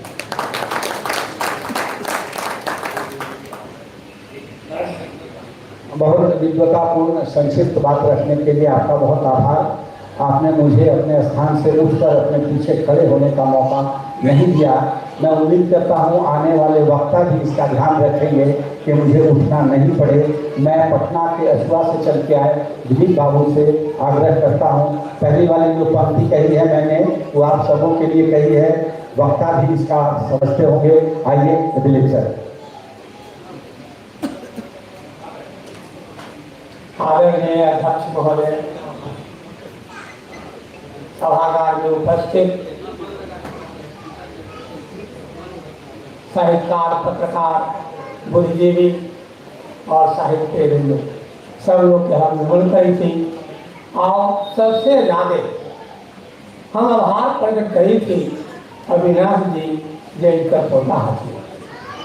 आज के समय में ऐसे पोता मिलना बड़ा मुश्किल है। राम विनय शर्मा विनय जी जन जन के साहित्यकार हैं।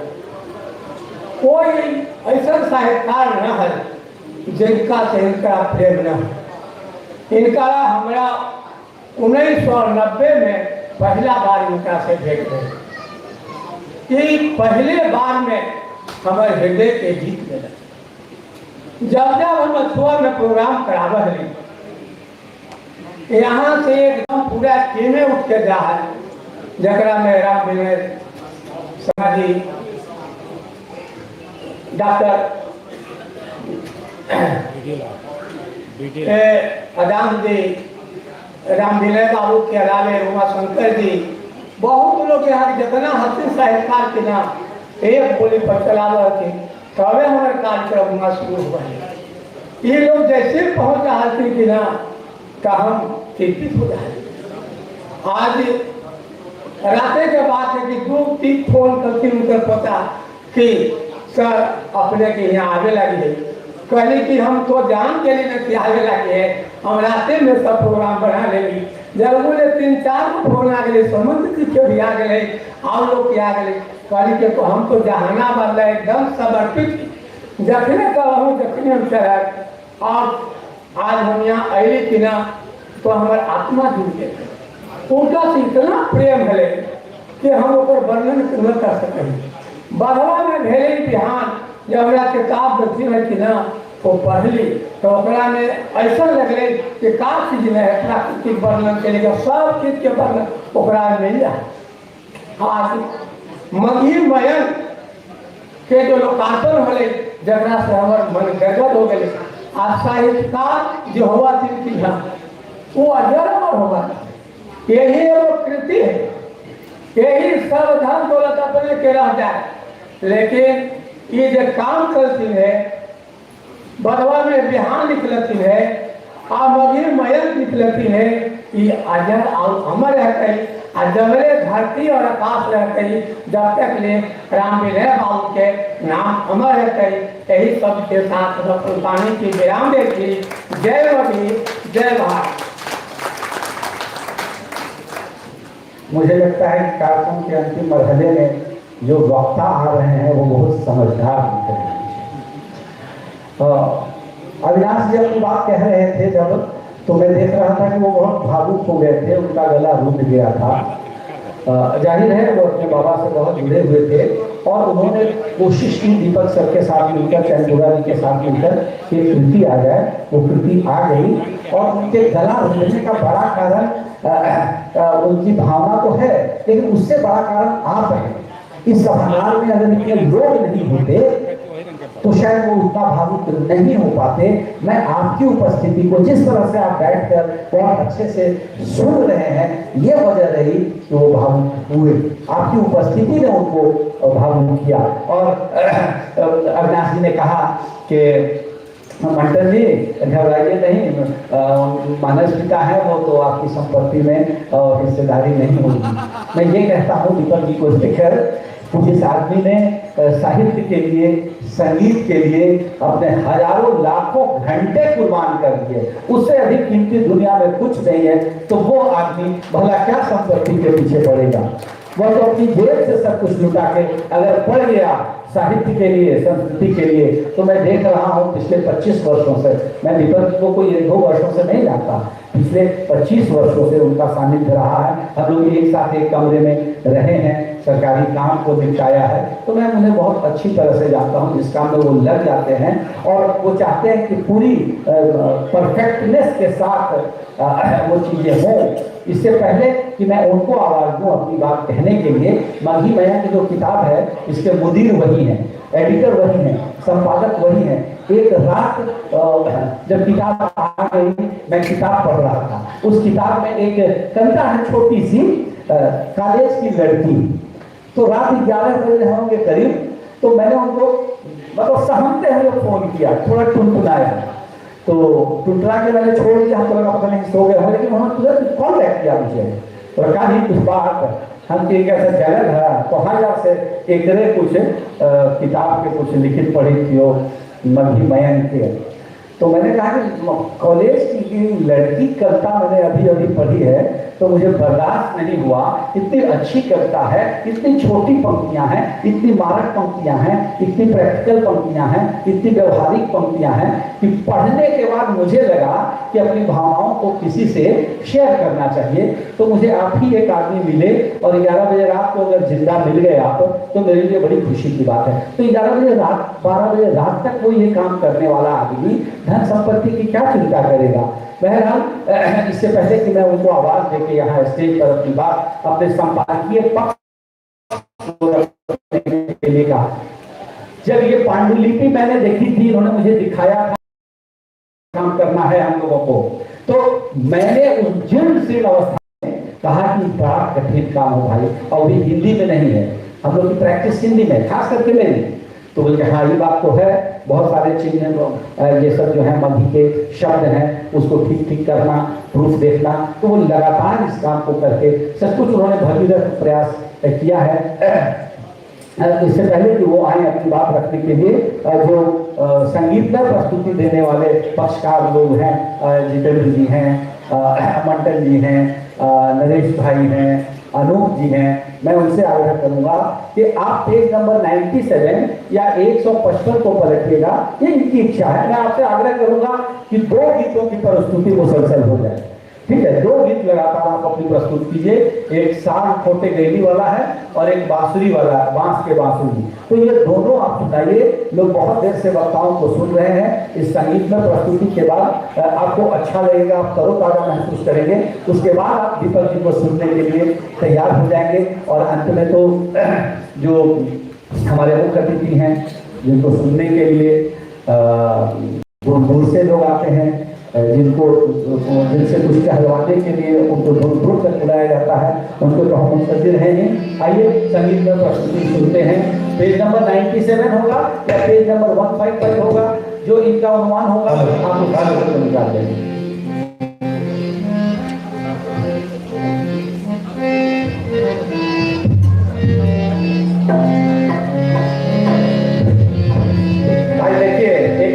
विज्ञप्ति है यहाँ से बांस के बसुरिया की प्रस्तुति कर रहे हैं और इस पूरी जो जमात है मौसकी की, उसके जो नायक हैं दीपक सर, उनका तो आग्रह है ही, मेरा भी आग्रह है कि वो आ जाए ताकि इस गीत की प्रस्तुति बेहतर ढंग से और बेहतर ढंग से आपके आने से श्रोताओं तक जा सकती है।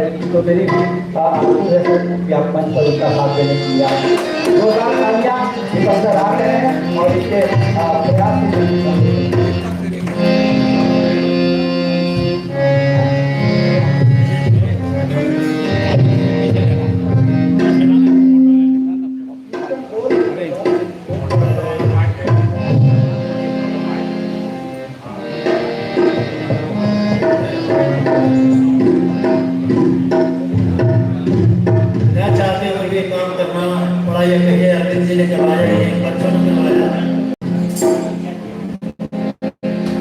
संपादकीय टिप्पणी देनी है और दूसरी तरफ ये चलिए राम विनय वालों के लिए सब कुछ चलता है, सब चलेगा।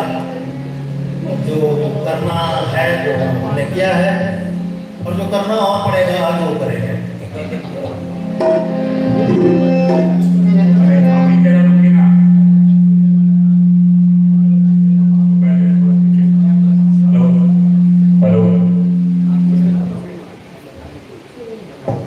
हेलो हेलो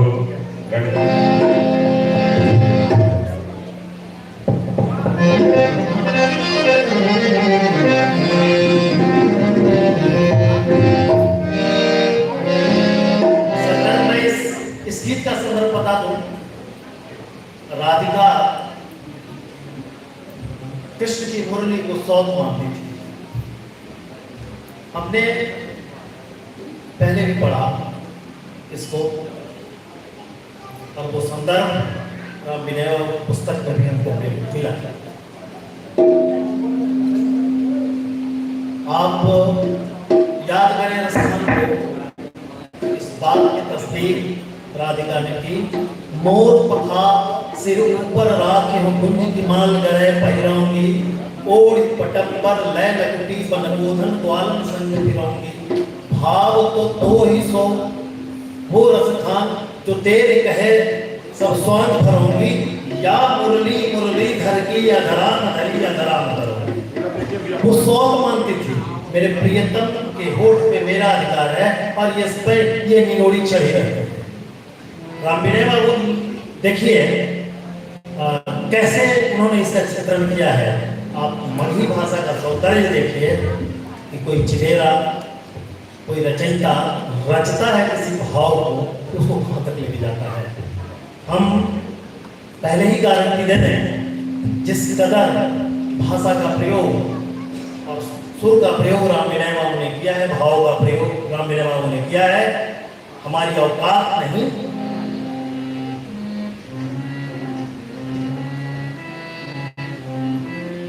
ये संगीत मेरे हम लोगों के संगीत में इतना दम नहीं है कि 100% भाव को आप तक पहुंचा दो, फिर भी प्रयास करूंगा। पास के पसूरियां बिखिया भरौला,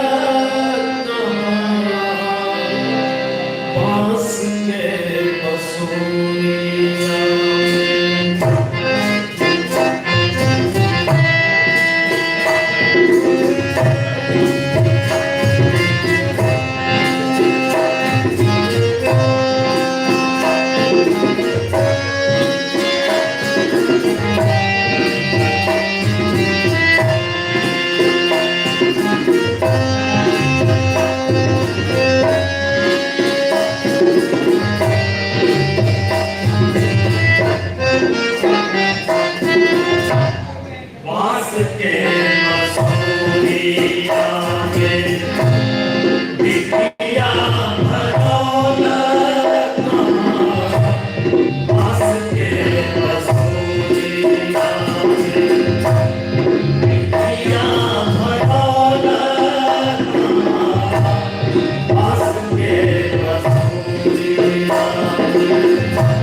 जय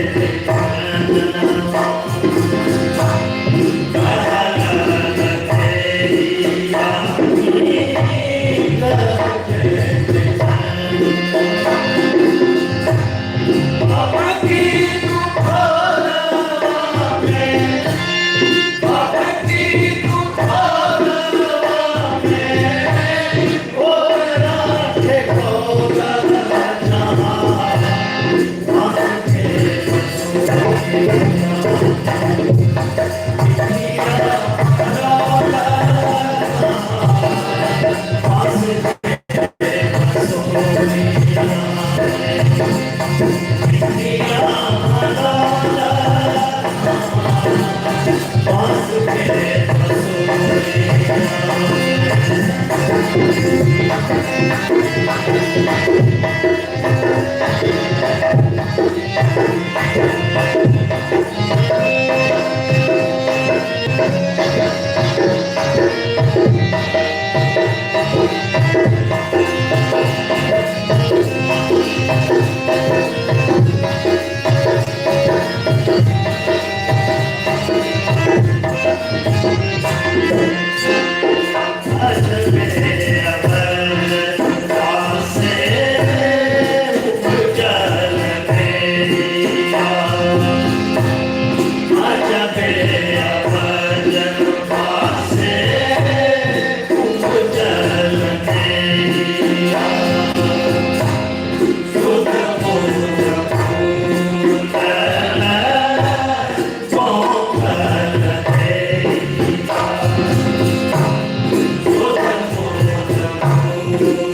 हेलो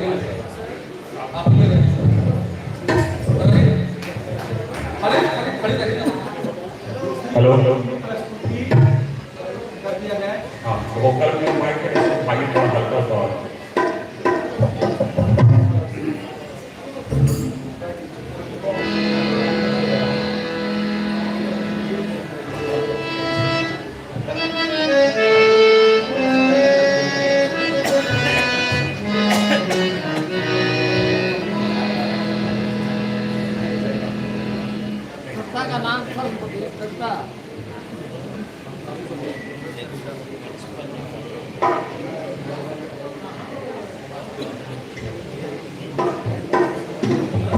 बड़ा हॉट चल रहा है। दरअसल होता क्या है ना, आप मगही में थोड़ी सी भी अंदर में गेयता है, इस बात की गारंटी है कि मगही महंत का कोई भी पृष्ठ आंख बंद करके कोई पृष्ठ आप पकड़ लीजिए, वो भरपूर हेयता की खूबियों से भरा हुआ मिलेगा। अब हम लोग कंफ्यूज कर जा रहे हैं, ई लग रहा है कुछ छूट नहीं जाए। ये कभी होता है जब काव्य में दम होता है, कविताओं में दम होता है, शब्दों में दम होता है, शब्दों में भरे भाव में दम होता है। ये परिस्थिति तभी आती है, हम लोग अकबक में आए। अब क्या करें, अब कौन है समझ नहीं आता सर। आइए जो भी हो, एक नमूना, ये कोई गायन नहीं चल रहा है, इसको गायन नहीं समझे, ये एक नमूना है। ये पुस्तक जहानाबाद के पुस्तकों की श्रृंखला में मील का पत्थर है। ये पुस्तक जहानाबाद की दौलत है, बहुत बड़ी दौलत। ये वो आगे आने वाले दिनों में ईश्वर करेंगे काम और बढ़ेगा, काम और होगा, तब लोगों को पता चलेगा कि हमारे बीच से गुजरे इस महामानव में क्या दम था, क्या धैर्य था, क्या मन था। हम लोग अकबक में हैं, अकबक में।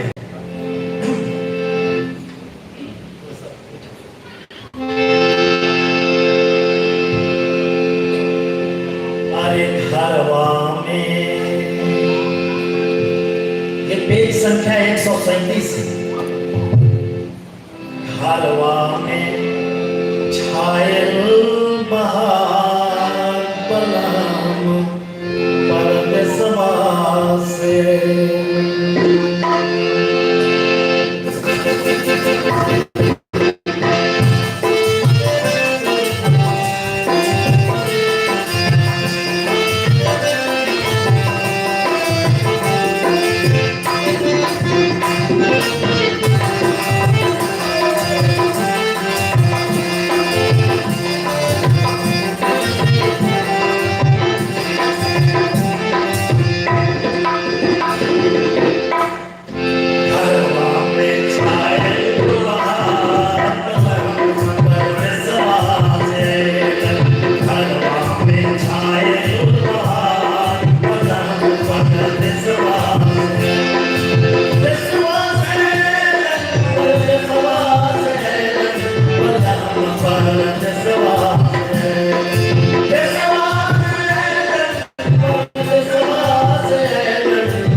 ये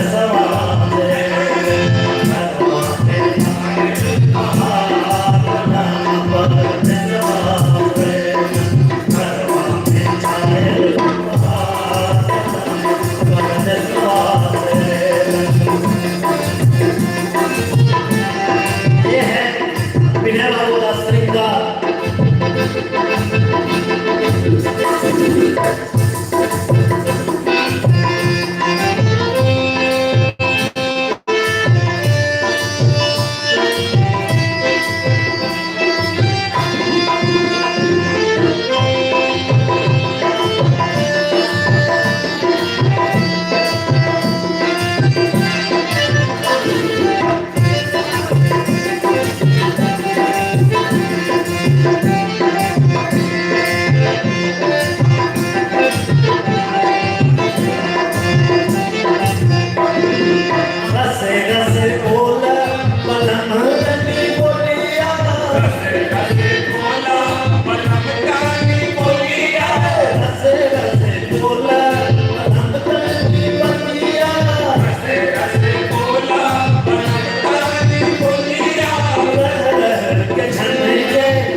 65 से ज़्यादा उम्र हो जाए तो गायन के माइक पर नहीं बुलाना चाहिए, बच्चों सीखिए आप।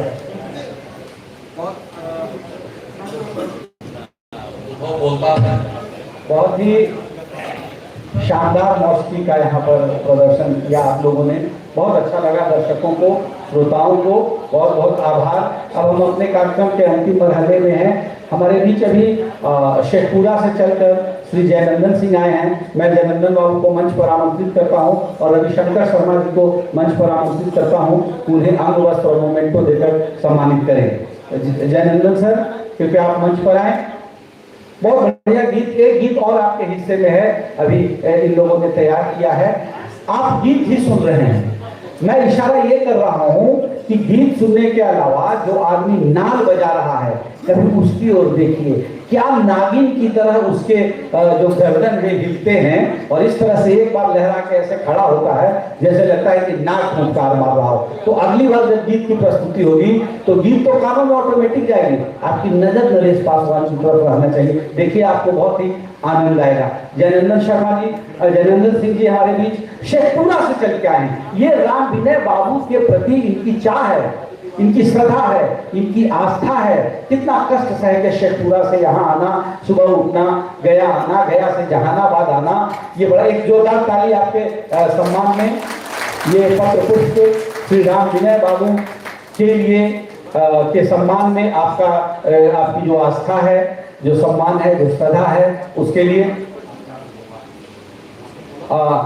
जैसी सूचना मिली कि आचार्य गोपाल भी आ चुके हैं। मैं आचार्य गोपाल से आग्रह करता हूं कि वे कृपया मंच पर आएं। आपके लिए राम विनय शर्मा के इस पुस्तिका के लोकार्पण समारोह के अवसर पर सम्मान पत्र और मोमेंटो आपकी प्रतीक्षा कर रहा है। पहली कड़ी में मैंने आपका नाम बुलाया था, शायद आप अनुपस्थित थे, अभी आप आ गए हैं। एक ताली बजाकर इनका सम्मान कीजिए। देर से आने के लिए बहुत बहुत आभार, आप आए तो सही।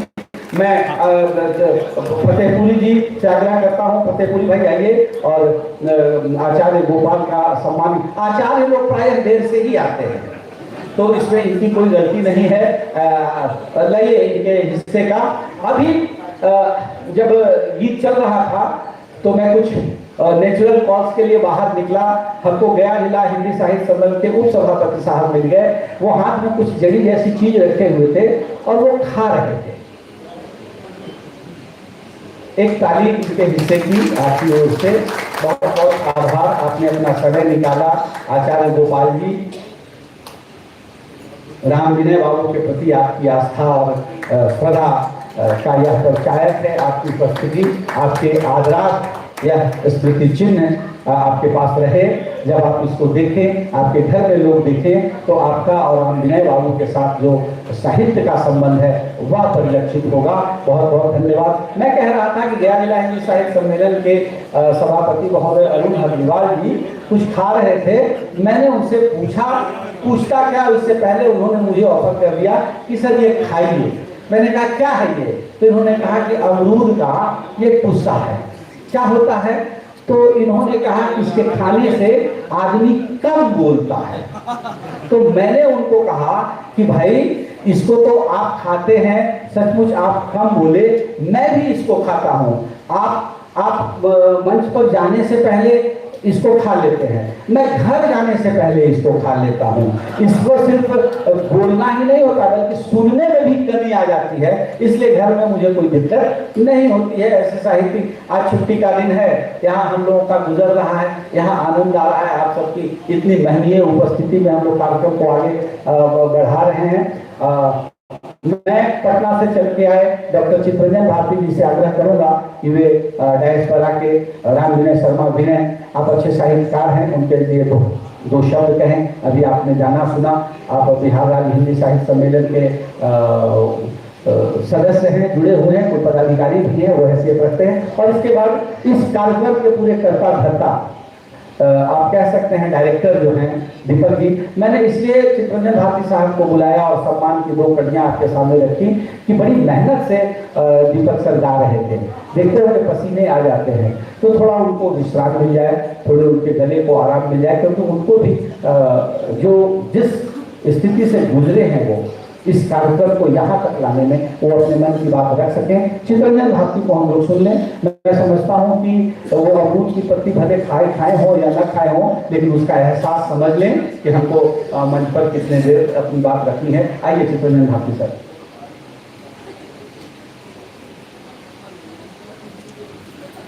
आदरणीय अध्यक्ष महोदय एवं सम्मानित सभी आप सभी लोग, सौभाग्य की बात है रामवीर शर्मा जी के नाम पर हम सभी यहाँ उपस्थित हैं। साहित्य, मगही साहित्य क्या है ये इस किताब में देखिए मैंने इतने सरल सहज सुंदर शब्दों के साथ इसकी प्रस्तुति है। आपको इसको लेके डिक्शनरी लेकर नहीं बैठना होगा। मगही में कितनी मिठास है, कितनी खूबियां हैं, ये सब इसमें झलक रही है। विशेष तौर से इसकी प्रस्तुति गीतों के रूप में मैं क्या आप सभी लोग बिल्कुल भाव विह्वल हो गए। हम सभी इन गीतों में खो गए। कौन कहेगा कि ये क्या, आप देखिए यहाँ जो भी प्रस्तुति हुई सभी कामकाजी लोग हैं, लेकिन कहीं भी लग नहीं रहा था कि कोई ये प्रोफेशनल लोग प्रस्तुत कर रहे हैं। साहित्य की एक खूबी है, हमें अपने घर, समाज, संसार से जोड़ देता है, परिवार से जोड़ देता है। छोटी छोटी चीजें हैं, छोटे छोटे भाव, छोटे छोटे विचार, और वो सब जैसे एक शब्द जो होता है ना, शब्द निराकार को साकार कर देना, उस तरह से एक साकार रूप में सामने आया गीतों के माध्यम से। विशेष तौर से मैं आप लोगों के प्रति आभारी हूँ कि जब गीत की प्रस्तुति हो रही थी तो साथ साथ उन्होंने गीत की संख्या भी दे दी। तो मैं एक तरफ में गीत पढ़ रहा था, दूसरी तरफ में उसके बोल, उसके भाव। एक पूरी जो टीम है, दीपक जी को मैं थोड़ा बहुत जानता हूँ, लेकिन बाकी लोग से अब परिचय होगा। बावजूद इसके हम मुझे लगा कि रत्ती भर भी त्रुटि आप निकाल नहीं सकते कि यहाँ पर चूक हुई या यहाँ पर कुछ होगा। ठीक है, संगीता के लोग होंगे, वो कहीं नाल पर या ध्यान पर या अपने गलती निकाल दे। मुझे तो बिल्कुल समझ नहीं आया।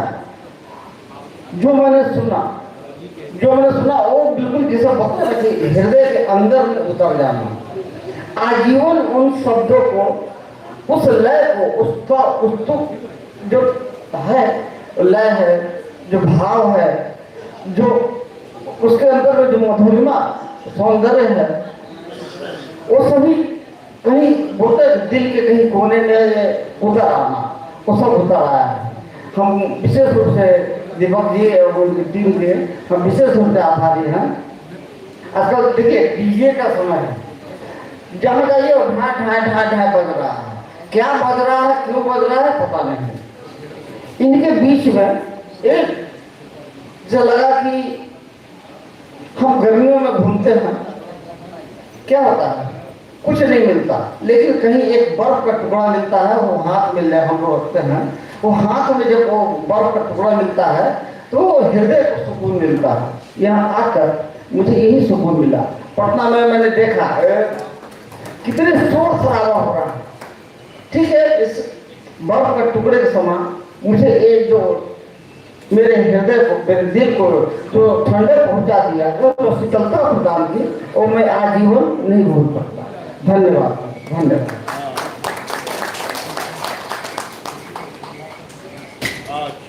बहुत धन्यवाद सर, आपने बहुत बड़ी बात कही, खास करके जो संगीतमय प्रस्तुति कर रहे हैं उनके लिए, कि बिल्कुल बर्फ का टुकड़ा जैसे ठंडक पहुंचाता है, वैसे पटना में इनको ठंडक नहीं मिली, लेकिन जहानाबाद की इस धरती पर आकर संगीत में प्रस्तुति करने वाले कलाकारों ने, आप लोगों ने जिस तरह से इनको मुतासिर किया, इनके मन मिजाज को अपनी मगही भाषा में ठंडक पहुंचाई, इसके लिए वो आभार मंच से करके गए हैं। बहुत बहुत धन्यवाद सर।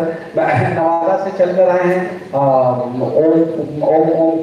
ओंकार कश्यप जी, उनका सम्मान हो चुका है। जहानाबाद से लोग हैं, पटना से लोग हैं, गया से लोग हैं, नवादा को भी यह हक मिलना चाहिए कि वह उसका जो प्रतिनिधि है वो भी अपनी बात दो चंद सेकंड में कर सके। नहीं हो तो वहाँ अगर अरुण हरिवाल जी हैं तो उनसे अमरूद की पत्तियाँ ले लीजिए, मंच पर आइए, आपका बहुत बहुत स्वागत है। और ओंकार कश्यप जी के बारे में मैं आपको बताऊं कि ये बड़े कवि हैं, कई बड़े मंचों पर इन्होंने कविताएं पढ़ी हैं, दीर्घदर्शी कविताएं पढ़े हैं, हमारे यहाँ भी गए हैं, गया में भी गए हैं, मेरे घर पर भी कवि सम्मेलन था, गया जिला में हम और दीपक सर ये लोग सब कुछ गए थे, बोध गया में मिलिट्री कैंटीन में, वहाँ भी आपने छाप छोड़ी है। मैं बता रहा था कि तब तक ये आ जाएं। आइए सुनते हैं इस सारे कार्यक्रम के बारे में, इनका नवादा से चलकर आए ओंकार कश्यप की प्रतिक्रिया।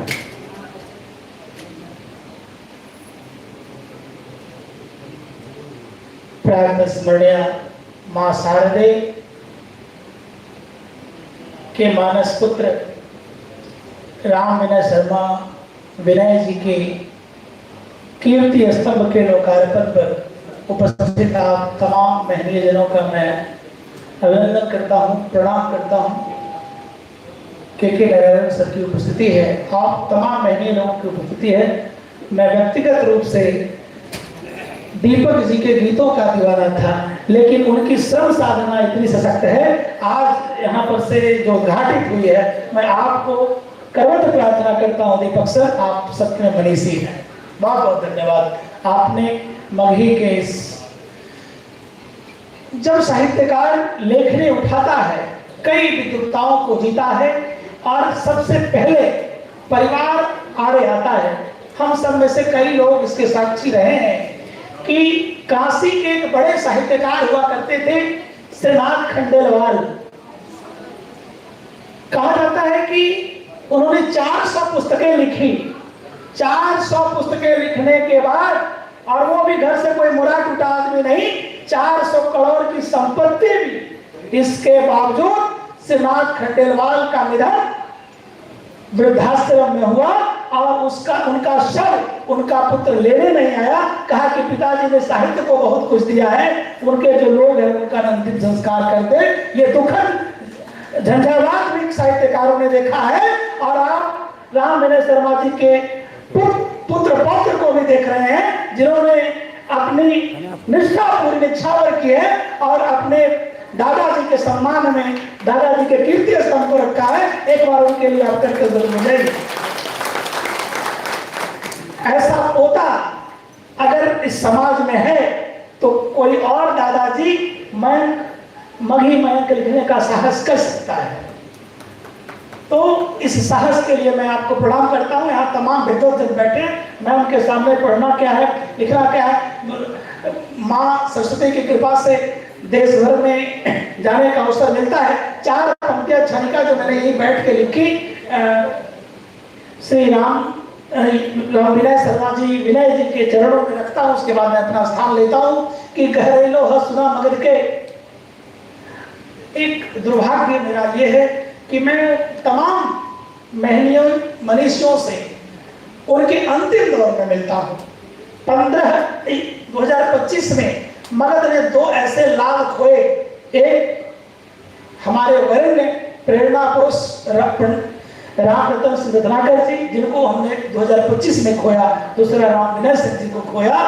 तो इनके प्रति मैं आभार ज्ञापित करता हूं कि गहरे लोहा सुना मगर के दारुण विपदा धारी, जैसे अखने उजड़ गेलो मगही के फुलवारी, के रोका है मृत्यु के रथ के, अग्नि जल वेग पवन के, जग भूषित कर राम विनय गैलन पर लोक गमन के, फलगु के दो आब कहे अखिया डब डब अंक भरे, फगु फल आब कहे अखिया डब डब अंक भरे, राम विनय जुग जुग जीतन मगही माटी महक लिखल है, मगही माटी महक लिखल है।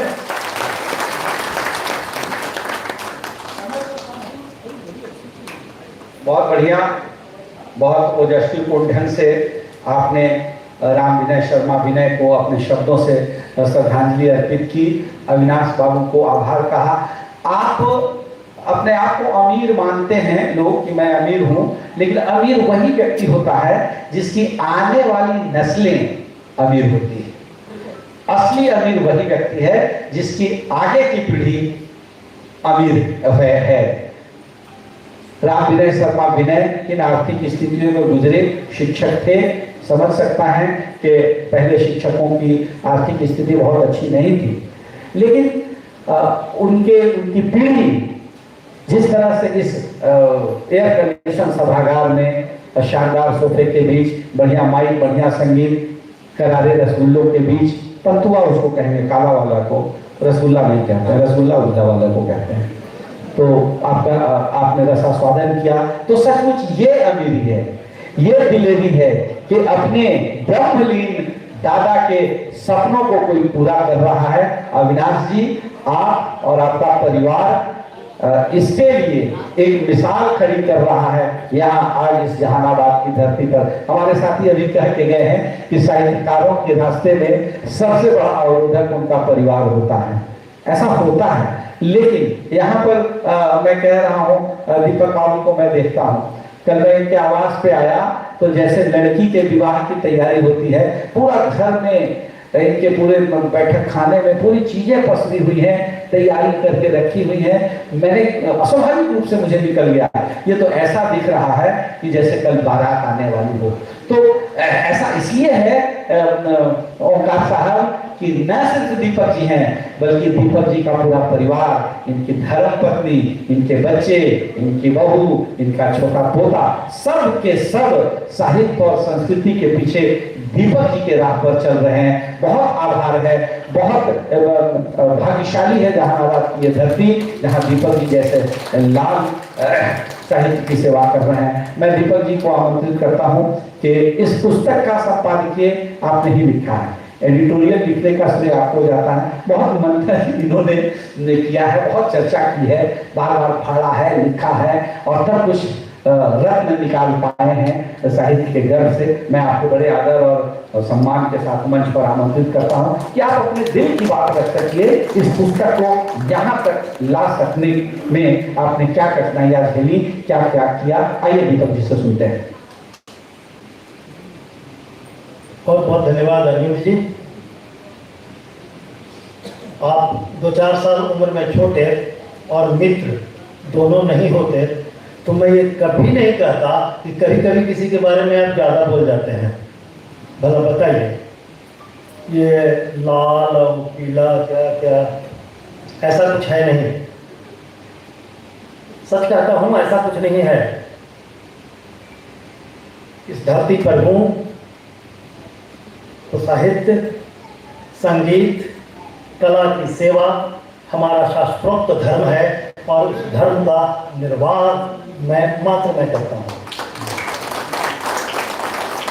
अब ज़्यादा बात नहीं, आज से लगभग 4-5 महीने पहले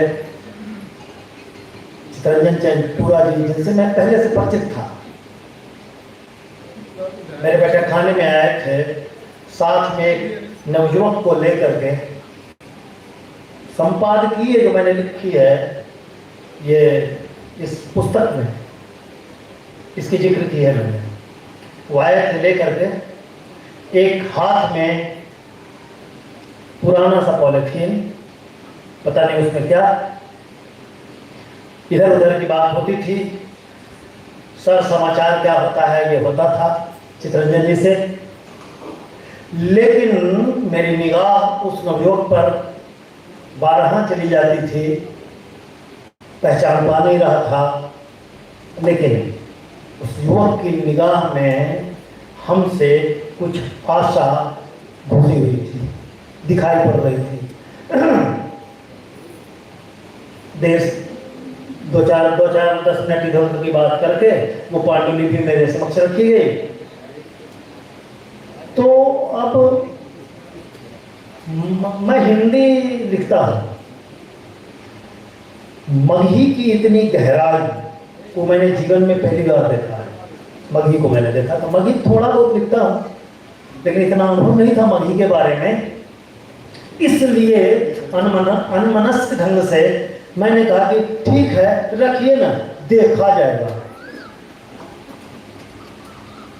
उस युवक को यह भी लगा, जो पिछले दिनों इस ढंग का कई कथनों का दंश झेल चुके थे और ये पुस्तक प्रकाशित नहीं हुई थी, पता नहीं मेरे कथन से क्या गुजरा होगा उस कवि के दिलो दिमाग पर। लेकिन वो पांडुलिपि मेरे घर में रख दी गई। ये लोग अपने घर गए, मैं खाना खाने गया। रात में पांडुलिपि को संयोग से मैंने अपने सोने वाले बिछावन पर रख दिया। खाने के बाद लेटने के पहले कुछ 2-4 अक्षर पढ़ने की आदत है। उस पांडुलिपि को उल्टा तो भाई क्या बताएं आपको, पन्ना दर पन्ना पलटता गया और साहित्य से जुड़े भावों को, समाज से सरोकारों को देखता चला गया, पढ़ता चला गया। और तब लगा कि जैसे ईश्वर ने हमारे हाथ में एक रतन डाल दिया कि बेटा लो, ये तुम्हारे पास चल के आ गया है, तुम कुछ करो ना करो, अब श्रेय तो ले ही लोगे। सो श्रेय लोग हमको दे रहे हैं। दरअसल मैंने ऐसा कुछ नहीं किया है, मैंने इसमें ना कोई बदलाव किया है ना कुछ किया। हाँ, मेहनत किया है, लिखो, पढ़ो, स्क्रिप्ट की जांच करो, प्रकाशक के यहाँ भेजो, वगैरह वगैरह जो प्रक्रिया होती है पुस्तक छपने की। और ये कोई बड़ा काम नहीं होता है और थोड़ी मेहनत लगती है, प्रज्ञा बुद्धि नहीं लगती है। प्रज्ञा बुद्धि का अंबार, भावनाओं का, शब्दों का अंबार तो ये मेरे हाथ में था, जिसका श्रेय मैं लेने वाला था और अपना संस्कार बनाने वाला था। ये संस्कार मुझे मगही मयंक ने दिया है। शायद मेरी आने वाली पीढ़ी ये कह पाए कि मगही मयंक जैसी महान पुस्तक हमारे घर में भी कुछ दिन पड़ी थी और हमारे लोगों ने इस पर कुछ काम किया था। ये उनके लिए श्रद्धा और संस्कार का विषय होगा। ज्यादा कुछ नहीं, ये पुस्तक नहीं, शब्दों का वह खेल है, शब्दों की वह बाजीगरी है, शब्दों का वह जादूगरी है। हमको पता नहीं इस माहौल में, इस हॉल में पढ़े हुए कितने लोग इसको पढ़ेंगे, कितने नहीं पढ़ेंगे, हमको ये पता नहीं है। लेकिन इतना गारंटी है हमारी कि जो पढ़ेंगे इस काव्य कला से अभिभूत हुए बिना नहीं रहेंगे। मैं एक बात और कह दूं, मैं पहले जानता नहीं थी संपादक जैसा चीज क्या होता है। एक बात कह के अपनी बात पूरी करता हूं। मेरी हिम्मत नहीं पड़ रही थी कि इस पुस्तक में, जब इस पुस्तक की कविताओं को मैंने पढ़ा तो लग रहा था ये गुरु का भार अकेले हमसे वहन नहीं होगा। और मेरा मन खोजता था उस दधीच को, उस भगीरथ को, जिसके कंधों का सहारा लेके इस पुस्तक को इस अंजाम तक पहुंचा सकूं। हमको ज़्यादा खोजना नहीं पड़ा, पहले से सानिध्य था। आदरणीय परम विद्वान डॉक्टर के नारायण साहब का। मैं औंधे मुंह जाके वहां गिरा। एक बार गया, 2 बार गया, 3 बार गया, 4 बार गया, 5 बार गया।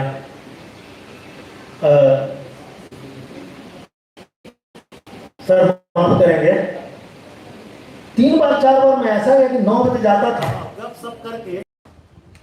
सप करके 5 बजे वापस आ जाता था, हाथ में कुछ नहीं आता। घर आने के बाद अविनाशी वगैरह सब लोगों से चर्चा करता था कि देखन न जी से आज हो गेली, दिन भर रह ली, लेकिन कुछ प्राप्त न भेल। लेकिन शायद सर को माफ करेंगे, ये पता नहीं होगा कि किस जिद्दी इंसान से मेरा पाला पड़ गया। हम जानना छोड़े कि नहीं, जाना छोड़े ही नहीं। 1 मरतबा गए, 2 मरतबा गए, 3 मरतबा गए, और जब सर के मुख से वो अस्फुट वाचन होने लगा, तब हमको समझ में आया कि सर विलंब क्यों कर रहे थे, सर विलंब क्यों कर रहे थे। जब शुरू हुए तो लगातार इस पुस्तक में आप देखेंगे 8 पृष्ठ तक लगातार लिखवाते चले गए, जिसमें मगही मैन के भाव की भाषा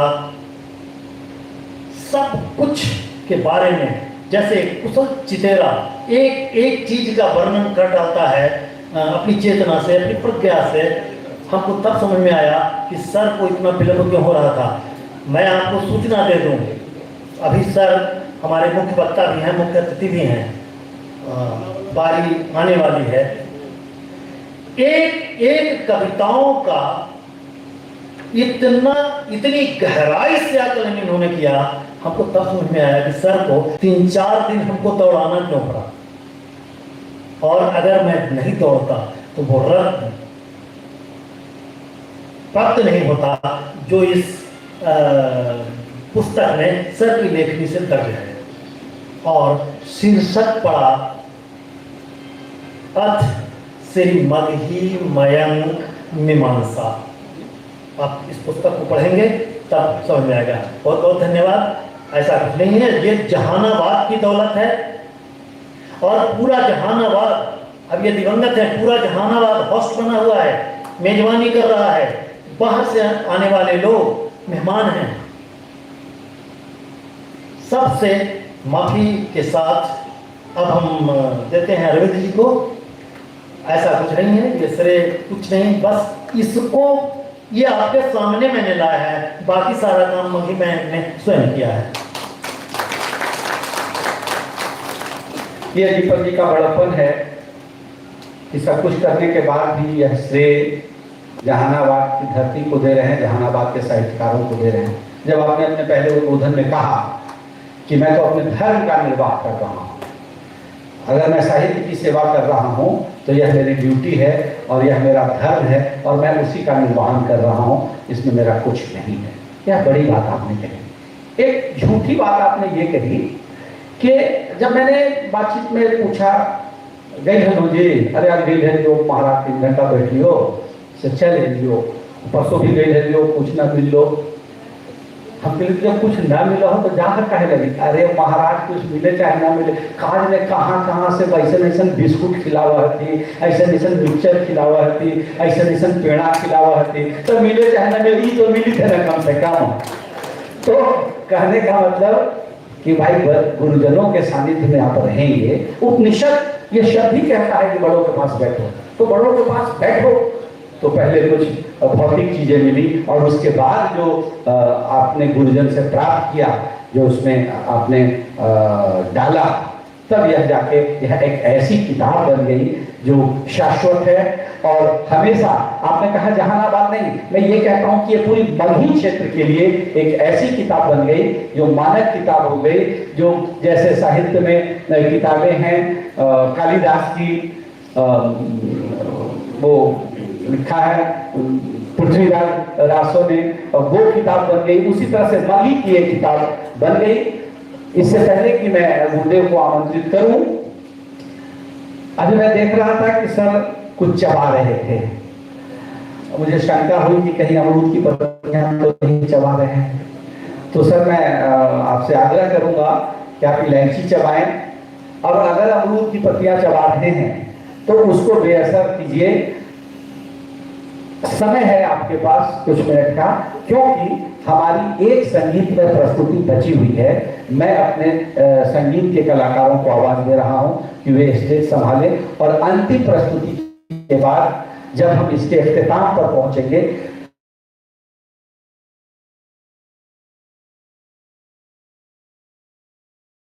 है जो मरकज होता है वह सबसे अंत में अपनी बात रखता है। तो सबसे अंत में अपनी बात इस गीत के बाद के नारायण सर रखेंगे हम लोग बजे तक, क्योंकि उधर से इशारा हो रहा है कि भात पक गया है। तो जाहिर है इसके बाद हम लोग ये जो लहरा के बिजली आती जाती है वो इसलिए आती जाती है कि आपके बगल में बैठे हुए कुछ लोग इस एसी के आनंद में सो जाते हैं, तो उसकी बिजली इसलिए काट दी जाती है। ये षड्यंत्रवश हो रहा है कि आप गहरी नींद में न चले जाएं। अभी जैसे ही प्रस्तुति होगी बिजली चली आएगी। देखिए मेरी बात कितनी सत्य है। अगर सो रहे हो तब आप जग गए होंगे। आइए सुनते हैं संगीत का प्रस्तुति, उसके बाद हम सुनेंगे इस कार्यक्रम के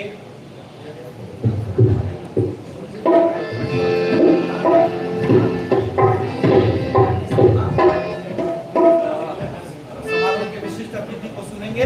उससे पहले सुने सर को सुनेंगे, उसके बाद हम लोग भोजन में जाएंगे। Hello hello hello hello hello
बच्चों का आधार है कि हमको बुला रहे हैं, पता नहीं इन लोगों को क्या लगता है।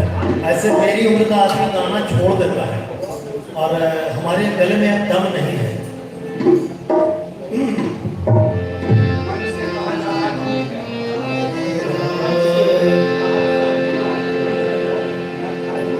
हेलो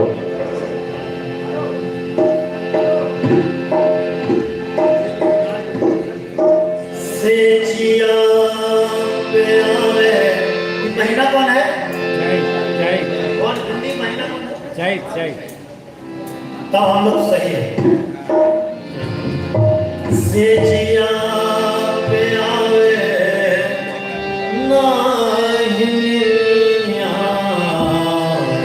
रामा या परदेसी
सामने बैठे लोग तालियों से अपनी प्रतिक्रिया कलाकारों तक पहुंचा रहे हैं।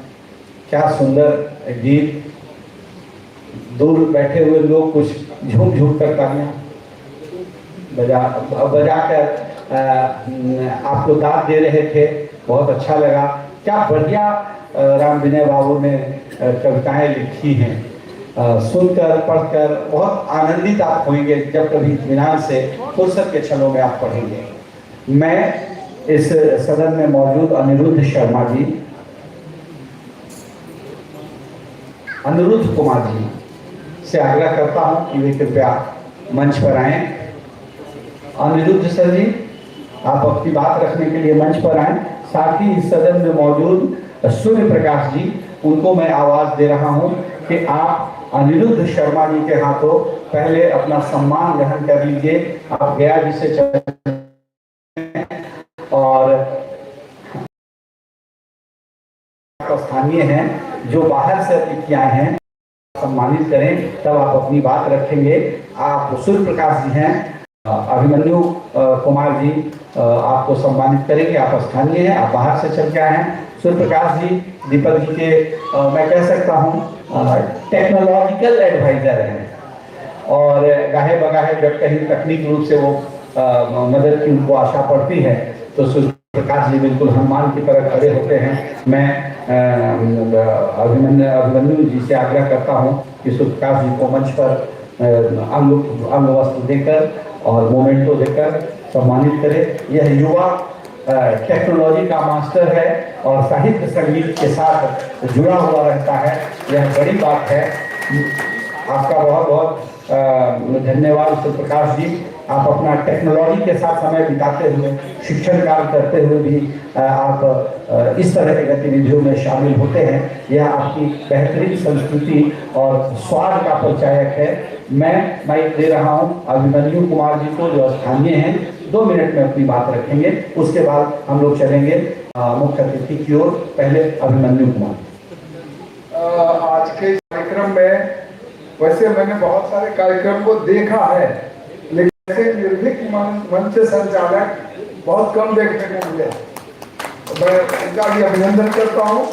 मैं तो स्थानीय हूँ और आदरणीय राम विनय बाबू विनय का क्या कहूँ, बड़ी हार्दिक और आत्मीय संबंध उनसे मेरा रहा है।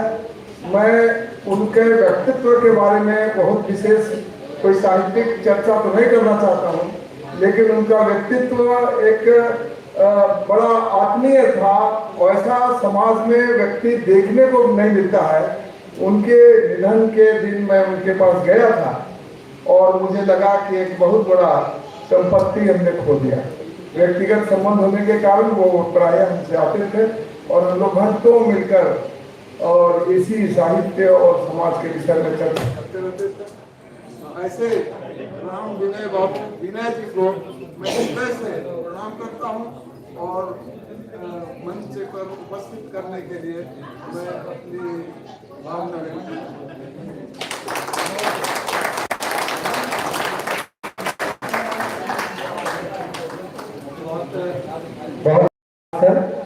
आपने बहुत श्रद्धा और मन से जो भी कहा है, आपने बहुत श्रद्धा और मन से कहा है। एक बात जो आपने कही कि मैंने बहुत सारा कार्यक्रम देखा है, अगर आप ये बात नहीं भी कहते तो चलता, इसलिए कि आपके पके हुए केस और जो चंद बचे रह गए हैं वही इस बात को मुस्तरद करते हैं कि आपने बहुत कार्यक्रम देखे होंगे, बहुत तरह की चीजें आपने देखी होंगी, सुनी होंगी, आपकी आंखों से गुजरी होंगी। बहुत बहुत आभार आपका। अब हमारा समय आ चला है जब हम इस पुस्तक के बीज मंत्र लिखने वाले उस राम विनय शर्मा विनय की कविताओं पर गंभीर टिप्पणी रखने वाले मीमांसा उन्होंने लिखा। आपके हाथ में अगर पुस्तक है तो आप लिखेगा मीमांसा, बड़ा गंभीर शब्द है, यहाँ मैं उसकी व्याख्या नहीं करना चाहूंगा, लेकिन किसी चीज की मीमांसा जब होती है तो वह गहराई तक होती है और उसके विभिन्न आयामों पर चर्चा होती है। हमारे बीच हमारे गुरुदेव उपस्थित है। मैं अपने आप को बहुत सौभाग्यशाली मानता हूँ, दीपक जी के वसीले से मुझे सर से परिचय हुआ। तो मेरी जेब में जो टेलीफोन है उसमें सर का नंबर है, मैं जब भी फोन करता हूँ सर उठा लेते हैं, बात करते हैं। उनके फेसबुक पर जो आपके पोस्ट होते हैं अद्भुत होते हैं। आप जिन ऐसे ऐसे किरदार को उठाते हैं जो कितना बड़ा काम कर गए, चाहे वो साहित्य का क्षेत्र हो, चाहे दर्शन का क्षेत्र हो, चाहे इंजीनियरिंग का क्षेत्र हो, संगीत का क्षेत्र हो, नाटक का क्षेत्र हो। ऐसे पर्सनालिटियों के बारे में आप लिखते हैं जिसको अब लोग विस्मृत कर दे रहे हैं, या बहुत ऊंची जगहों पर उनकी बात होती होगी, नीचे जमीन पर उनको कोई जानता सुनता नहीं है। लेकिन जब भी आपका पोस्ट वैसे लोगों के बारे में मेरे सामने से गुजरता है तो मैं तो जानता हूं, पढ़ता हूं तो उनके बारे में जानता हूं, लेकिन बहुत गहराई से नहीं सब जानता। आपके पोस्ट से मुझे ये लाभ होता है कि मैं उन शख्सियत के बारे में, उसकी उन किरदारों के बारे में, उनके अंदर की बहुत सारी बातें जान लेता हूं। इसके लिए मैं सरे मंच से, मैं इस खुले मंच से मैं आपका आभार प्रकट करता हूं और बहुत आदर और एहतराम के साथ, इस पूरे विश्वास के साथ कि आप जो भी सोच कर आए हैं, कोई समय सीमा का बंधन नहीं है। आप जब बोलते हैं वैसे ही लोग आपके शब्दों में उलझते रहते हैं, डूबते उतराते रहते हैं, ऊब चूब होते रहते हैं। तो पूरे विश्वास के साथ मैं आपको मंच पर आदर के साथ, एहतराम के साथ आमंत्रित कर रहा हूं सर कि आप बीज वक्तव्य के लिए उपस्थित हों और अपनी बात रखें। हम अपने पिता श्री अनिल कुमार और पिता श्री अजय कुमार तो सर का स्वागत करेंगे मंच पर। पिताजी पिता मंच पर आगे। पिता आप दोनों को बहुत खोजे हैं सर।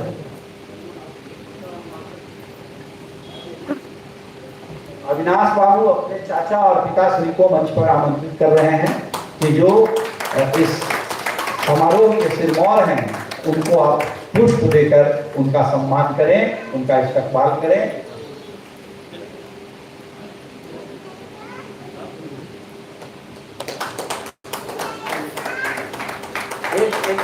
एक तस्वीर खींचिए, ये बहुत नायाब तस्वीर है। यह उन पुत्रों के साथ उस गुरुदेव को गले लगते हुए तस्वीर है जिसने अपने पिता के लेखों को इस उरूज पे पहुंचाया, इतनी ऊंचाई दी, इस तरह से भावनात्मक संबंध विकसित किए और प्रदर्शित किया कि यहाँ जहानाबाद की धरती पर एक बड़े सभागार में इतने सारे लोग इकट्ठे हैं तो राम विनय शर्मा विनय के लिए इकट्ठे हैं। और अब जो लोग बैठे हैं सर वो आपकी प्रतीक्षा में बैठे हैं, आपके मुखारबिंद से इस समारोह के आशीर्वचन सुनने के लिए बैठे हैं, इस माघी मयंक पर मीमांसा सुनने के लिए बैठे हैं। बहुत आदर के साथ प्रोफेसर के नारायण सर।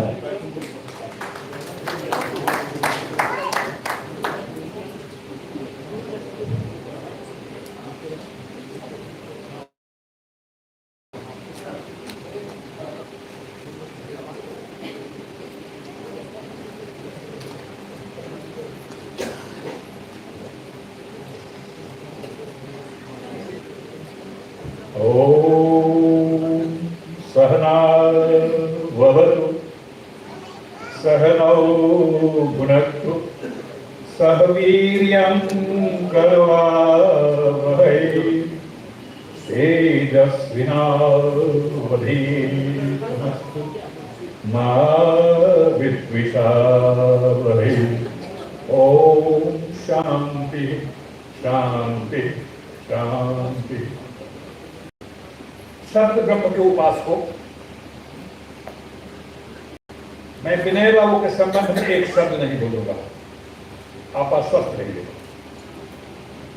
इतनी बातें कही जा चुकी हैं कि मेरे शब्दकोश में न तो शब्द हैं और न उस व्यक्तित्व के लिए कोई विशेषण है जिनका प्रयोग मैं कर सकूं। कुछ पंक्तियां महापुरुषों की स्मृति में कवियों ने कही है, उनसे मैं उनका अभिनंदन करता हूं। तेरा विराट यह रूप, तेरा विराट यह रूप कल्पना पट में नहीं समाता है, जितना भी कहूं और कहने को शेष बहुत रह जाता है।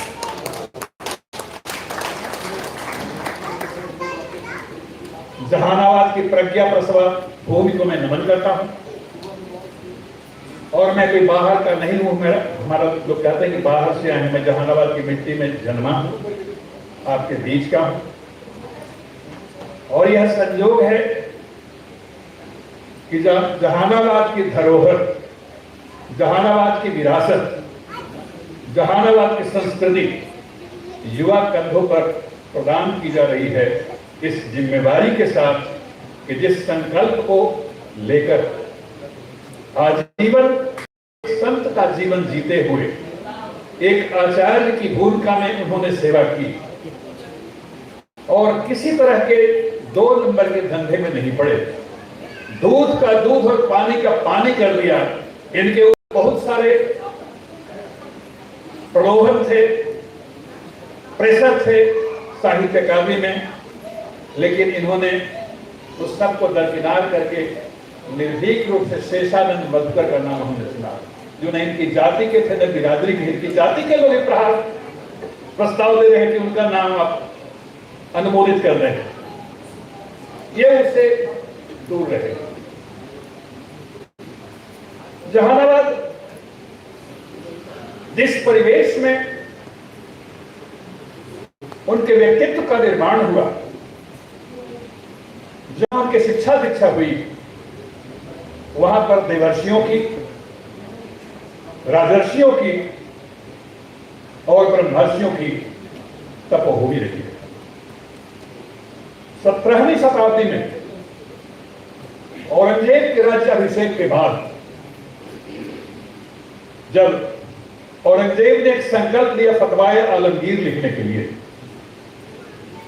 तो उस फतवाए आलमगीर की रचना में पूरे हिंदुस्तान से, अफगानिस्तान से, टर्की से और कई देशों से उलेमाओं को औरंगजेब ने बुलवाया और उन्हें वजीफा दिया, दिल्ली में रहने की व्यवस्था की। और आपको इस बात का फख्र होना चाहिए कि उस दर्जनों उलेमा इस जहानाबाद की भूमि के असियामा गांव के।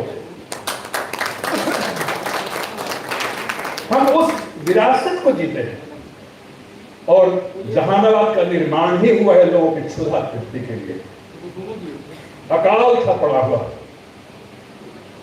और शाहजहां की पुत्री जहानारा ने यहां रिलीफ कैंप लगाया और उसी के नाम पर यह स्थान पड़ गया। आज संपूर्ण विश्व में एक भूख पीढ़ी वाली है। अमेरिका में जिस समय इनका रचनात्मक कार्यकाल जब देखते हैं तो 1970 से लेकर 2025 तक ले लें, इसमें अमेरिका में बीट पीढ़ी की कविता का उद्बोधन हुआ और भारत में उसको हंग्री जनरेशन कहते हैं। मगही कवि लोग डॉक्टर राधा कृष्ण राय जी को सुने होंगे।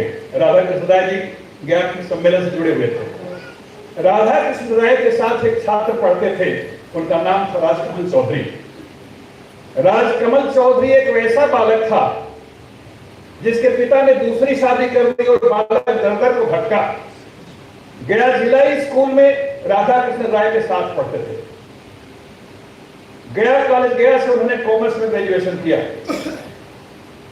और राजकमल प्रकाशन से कई खंडों में राजकमल चौधरी की कविताएं, उनके उपन्यास लिखे हुए। 70 का दशक याद करें पुराने लोग, जहानाबाद के लोग, जब रात में सेंध मारी जाती थी, बैल खोल लिए जाते थे, पन्हा पर होता था और विनय बाबू की निगाह से वह चीज भी नहीं बच सकी। वो लिखते हैं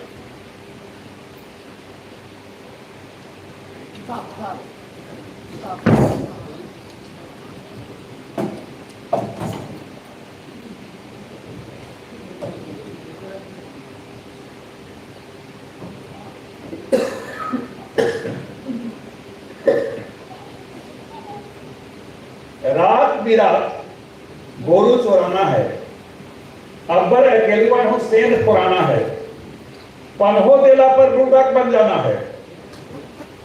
कैसा जमाना है? अनकर जजात से भैंस पोसाना है, अनकर जजात से भैंस पोसाना है, सच्चा कहला पर कुर्ते को साना है, मुश्किल इंसान के इज्जत बचाना है। कैसा जमाना है? ताड़ी और दारू तो आदमी के खाना है, रंडी पतलिया भी चुत्तर दुलाना है, घरवे में रोवा है सुंदर जनाना है। कैसन जमाना है?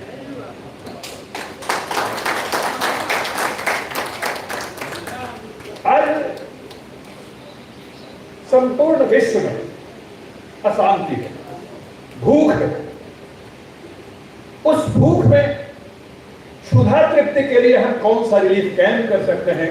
तो यह पुस्तक का लोकार्पण नहीं है, बल्कि भावी समाज के लिए एक रिलीफ कैंप खोलना है जो संस्कृति को बचा सके और विश्व को दिशा निर्देश दे सके। आज सबसे बड़ा कौन है? तो जो राष्ट्रपति के घर पर मिसाइल गिरा दे, प्रधानमंत्री को अपहरण करवा ले, टैंकर में आग लगवा दे। ऐसी घटनाएं हुआ करती थी हिरण्यकशिपु और हिरण्याक्ष के जमाने में। हिरण्याक्ष और हिरण्यकशिपु की व्याख्या न तो संतों ने की और न दूरदर्शन और टीवी के निर्माण करने वाले कलाकारों ने किया। क्या कि किसी व्यक्ति का दांत लंबा कर दिया, मूछ बड़ा कर दिया, 2 सींग लगा दिया, हा हा हा कर रहा है, हिरण्याक्ष है। हिरण्य का अर्थ होता है सोना और अक्ष का अर्थ होता है आंख। जिसकी आंखें स्वर्ण पर केंद्रित हो अर्थात धन लोलुपता, और हिरण्य का अर्थ स्वर्ण, कशिपु का अर्थ बिस्तर या तकिया। जो सोने को तकिया बनाकर सोना है, अर्थात पैसा इतना जमा कर दिया कि आपके घर में रखने की जगह में स्विस बैंक में जमा कर दे। और दुर्भाग्य है कि हमारे यहाँ ऐसे ऐसे राजनेता हुए जिनको खुद पता नहीं हो, कि परिवार को पता नहीं कितने पैसे वहां हैं। वही पैसा अगर गरीब जनता की सेवा में लगाते, शिक्षा व्यवस्था में लगाते, तो समाज का कल्याण होता, आपका नाम भी होता। आज उन उलेमाओं को इतिहास याद कर रहा है, श्रद्धांजलि दे रहा है। तमाम जाति और संप्रदाय और धर्म के नाम पर जो समाज में विद्वेष फैला हुआ है, उस विद्वेष को पाटने का काम इस जहानाबाद ने किया है। तो हमारे पूर्वजों ने जो हमें विरासत दी है सामाजिक समरसता का, धार्मिक संकीर्णता से ऊपर उठने का, आज क्या कारण है? हाल में देख रहे थे, आप लोग भी देखे होंगे, वायरल मीडिया पर हुआ कि स्वामी त्रिदंडी स्वामी जैसे सिद्ध पुरुष, उनके शिष्य जीयर स्वामी ने यज्ञ संपादित किया अयोध्या में, हजारों कुंड और समूचा धधक करके लहर गया। कौन सी साधना तुम्हारी? कौन सी साधना है? आज किरण जी दिखला रही थी कि शीतला मंदिर में नालंदा जिला में भीड़ लगी, उस भगदड़ में कई लोग मर गए। धार्मिक आयोजन है, मंदिर है, हमारे आस्था का केंद्र है। उस आस्था के केंद्र में जब शांति नहीं मिलती है तो हम कहां जाएं? किसके पास जाएं? और ऐसी स्थिति में धार्मिक नेताओं से ज्यादा बड़ी जिम्मेवारी हमारे ऋषि मनीषी साहित्यकारों की। किसी व्यक्ति के व्यक्तित्व को वो आज भला हो सकता है, कल बुरा हो जाएगा, कल बुरा है आज कल भला हो जाएगा। आप किसको गाली दीजिएगा? रत्नाकर को, जो डकैती करता था। और वही रत्नाकर को जब गुरु मिलते हैं, राम नाम जपता है, तो वही वाल्मीकि बन जाता है। और उसके अंदर एक वेदना होती है क्रौंच की पक्षी को देखकर, और अनुष्टुप छंद में प्रथम कवि के रूप में होने की संज्ञा वह पाता है महर्षि वाल्मीकि। मां विषाद प्रतिष्ठान त्वमगमः शाश्वती समा यह क्रौंच मिथुना देकं बधी काम मोहितम के रूप में प्रथम श्लोक फूटता है भारतीय वाङ्मय में। और विनय बाबू ने जो लिखा है उस संदर्भ में एक बुद्ध के प्रसंग की याद कर रहा हूं। प्रसंग जानते हैं आप? एक सांडिल ऋषि हुए थे, बहुत सारे लोगों का गोत्र सांडिल गोत्र होगा। सांडिल, असित और देवल। तो असित ऋषि हिमालय की गुफा में तपस्या कर रहे थे। एक बैग उन्होंने देखा कि आकाश से एक ज्योति जली और कपिलवस्तु के महल में समा गई। समाधि की अवस्था में उन्होंने देखा कि वहां एक दिव्य शक्ति का जन्म हुआ है। उम्र की वार्धक्य अवस्था में थे।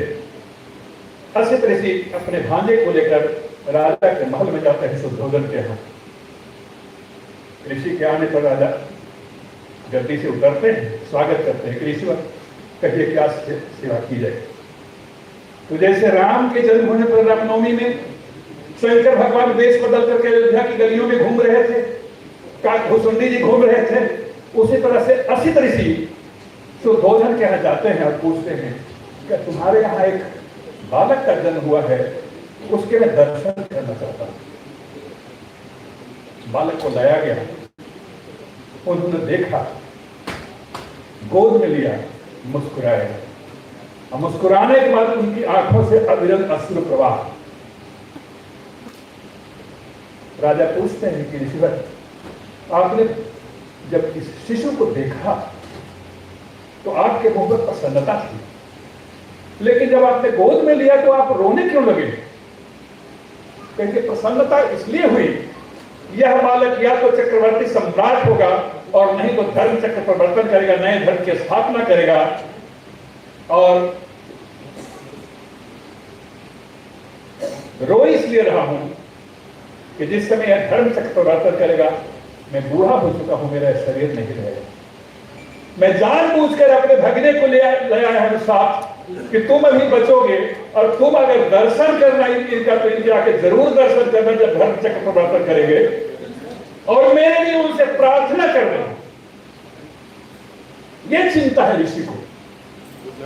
और शेष प्रसंग आप जानते हैं कैसे उन्होंने तपस्या की और क्या किया। ऐसा नहीं था कि घर में सोई हुई को रथ चल दी। तो जिस तरह से बुद्ध ज्ञान की तलाश में जो चारों वेद पढ़े हुए थे, उपनिषद पढ़े हुए थे, दर्शन पढ़े हुए थे, व्याकरण पढ़े हुए थे, और आर्यावर्त में जितने विद्वान और ऋषिवर थे, सारे लोगों ने ज्ञान प्रदान किया था, और 29 वर्ष की अवस्था में घर छोड़ करके चल देते हैं। तो एक धरोहर, एक कविता के रूप में उन्होंने जो लिखी प्रसंग आप जानते हैं कि कैसे वह व्यक्ति असित ऋषि की तरह रो रहा है, मृत्यु सैया पर पड़ा हुआ, ये काम मेरा अधूरा रह गया, और वो चितरंजन जी को सौंप दी गई थी, और वो अविनाश जी ने उसको पूरा किया। इन्होंने इस ज्ञान यज्ञ में ऋत्विक की भूमिका निभाई, अध्वर्यु की भूमिका निभाई, होता की भूमिका निभाई, और आप सब इस ज्ञान यज्ञ में जो शरीक हो रहे हैं, आप कोई व्यक्ति नहीं है, किसी परिवार के होंगे, किसी जाति के होंगे, किसी संप्रदाय के होंगे, हो सकता है आप आस्तिक होंगे, हो सकता है आप नास्तिक होंगे, लेकिन भारतीय संस्कृति के भावी पीढ़ी के संभाग आपकी उपस्थिति को मैं नमन करता हूं। मैं उस बीज मंत्र पर जाता हूं कि आखिर वो कौन सी शक्ति थी जिसने विनय बाबू को इस तरह का व्यक्ति बना दिया। आपको मैं ले चलूंगा। इस नगर में एक महाविद्यालय है, स्वामी सहजानंद महाविद्यालय। स्वामी सहजानंद विद्यालय की स्थापना जिन हमारे पूर्वजों ने की, उन्होंने अपने माता पिता के नाम पर नहीं रखा, स्वामी सहजानंद सरस्वती के नाम पर रखा, जो अपने जमाने के एक ऋषि थे। और ज्यादातर विरोध उन्होंने एक जमींदार से भेंट, हमारे मित्र पटना माही को एडवोकेट हैं, स्वामी सहजानंद सरस्वती पर बोलना था, मन से जब उतरे कहे कि सर आपने तो काफी उनके तारीफ पर कसीदे कर दिए, लेकिन आपको पता है मैं भी राजा परिवार से आता हूं, हम ही लोग का विरोध करते थे जबकि मैं उनका सजातीय था। तो स्वामी सहजानंद सरस्वती ने जनमानस के कल्याण के लिए किया। ऋषि का काम वही होता है। ऋषि का काम ये नहीं है कि रोज डिजाइन बदल के और मेकअप करके और फेशियल करा के प्रवचन देने जाए। भागवत कहने का अधिकारी सुखदेव जैसा व्यक्तित्व है जिसको लंगोटी की भी चिंता नहीं है, जिसको स्त्री पुरुष में भेद नहीं है, सोने और मिट्टी के ढेले में भेद नहीं है। आज भागवत कथा कहिए, उनको बुलाइएगा तो 50 लाख रुपए खर्च। वाह, इतने बड़े ग्रंथ रामचरितमानस की रचना कर दिया, बेचारा दास रह गया तुलसीदास, और रामचरितमानस की उठपटांग व्याख्या करने वाले लोग मानस मर्मज्ञ कहे जाते हैं। भरत के सील पर घंटों बोलते हैं, उस भरत के सील पर जिसके सामने अयोध्या का सिंहासन आया। लेकिन होता है क्या, इधर राम ने दे दी ठोकर, उधर भरत ने भी ठुकराया, तभी अवध के सिंहासन पर विजयी राम राज लहराया। और आज की स्थिति है क्या कि एक एक पद पर 100 टूटे, कहे कबीर सुनो भाई साधो, अपने इस अनमेल रतन पर रामदास का स्वांग न बांधो। एक मानस मर्मज्ञ हमारे बोलने के बाद तुलसी देव जी में गए हुए थे, इतना जोर बिगड़े माइक पर, बोले कि लोग चले जाते हैं, दूसरे विषय के लोग जिनको साहित्य के समय नहीं रट उठ के चले जाते हैं और मंच की दिशा बदल देते हैं। हमने ये कहा कि तुलसीदास ने अपने तत्कालीन समाज की व्यथा कथा लिखी, आज उसकी क्या उपयोगिता है। तुलसीदास दाने दाने के लिए, रोटी रोटी के लिए तरसते रहे, और आप बिना गाड़ी में तेल भरवाए हुए और एडवांस पैसा लिए हुए जाते नहीं, क्या व्याख्या कीजिएगा। और साहित्य की रचना क्या हो रही है, वो साहित्य का मनीषी की भूमि रही है, जहां पर स्वामी सहजानंद महाविद्यालय की स्थापना हुई है। उसमें प्रधानाचार्य की आवश्यकता हुई। राजर्षि थी शत्रुघ्न बाबू, उनसे कहा गया कि समाज में कहते थे कॉलेज खुलेगा तो सामाजिक के लोग थोड़े पढ़ेंगे, सभी लोग पढ़ेंगे। छोटे नारायण शर्मा गया कॉलेज गया में अंग्रेजी में लेक्चरर थे, नहीं थे।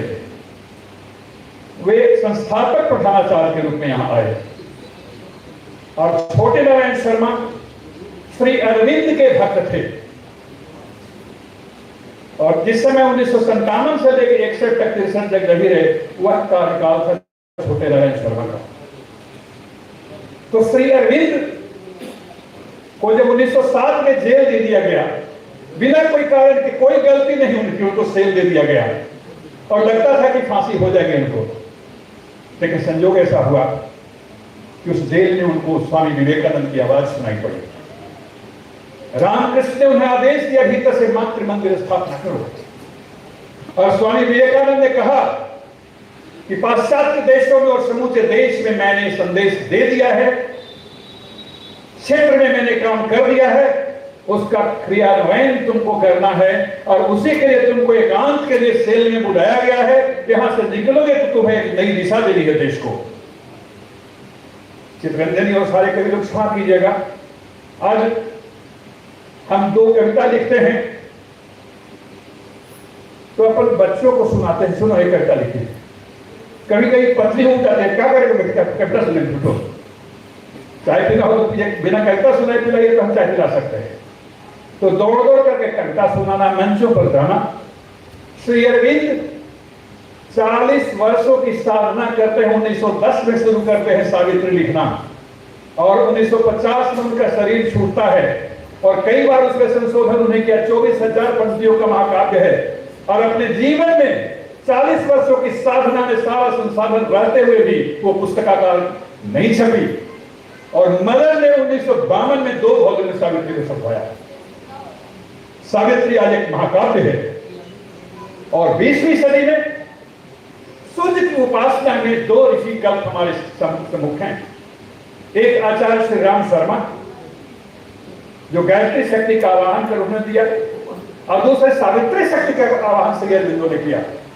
और श्री अरविंद की चेतना आज भी उस महाविद्यालय में विराजमान है और उस परिवेश में वहां उन्होंने अध्ययन किया।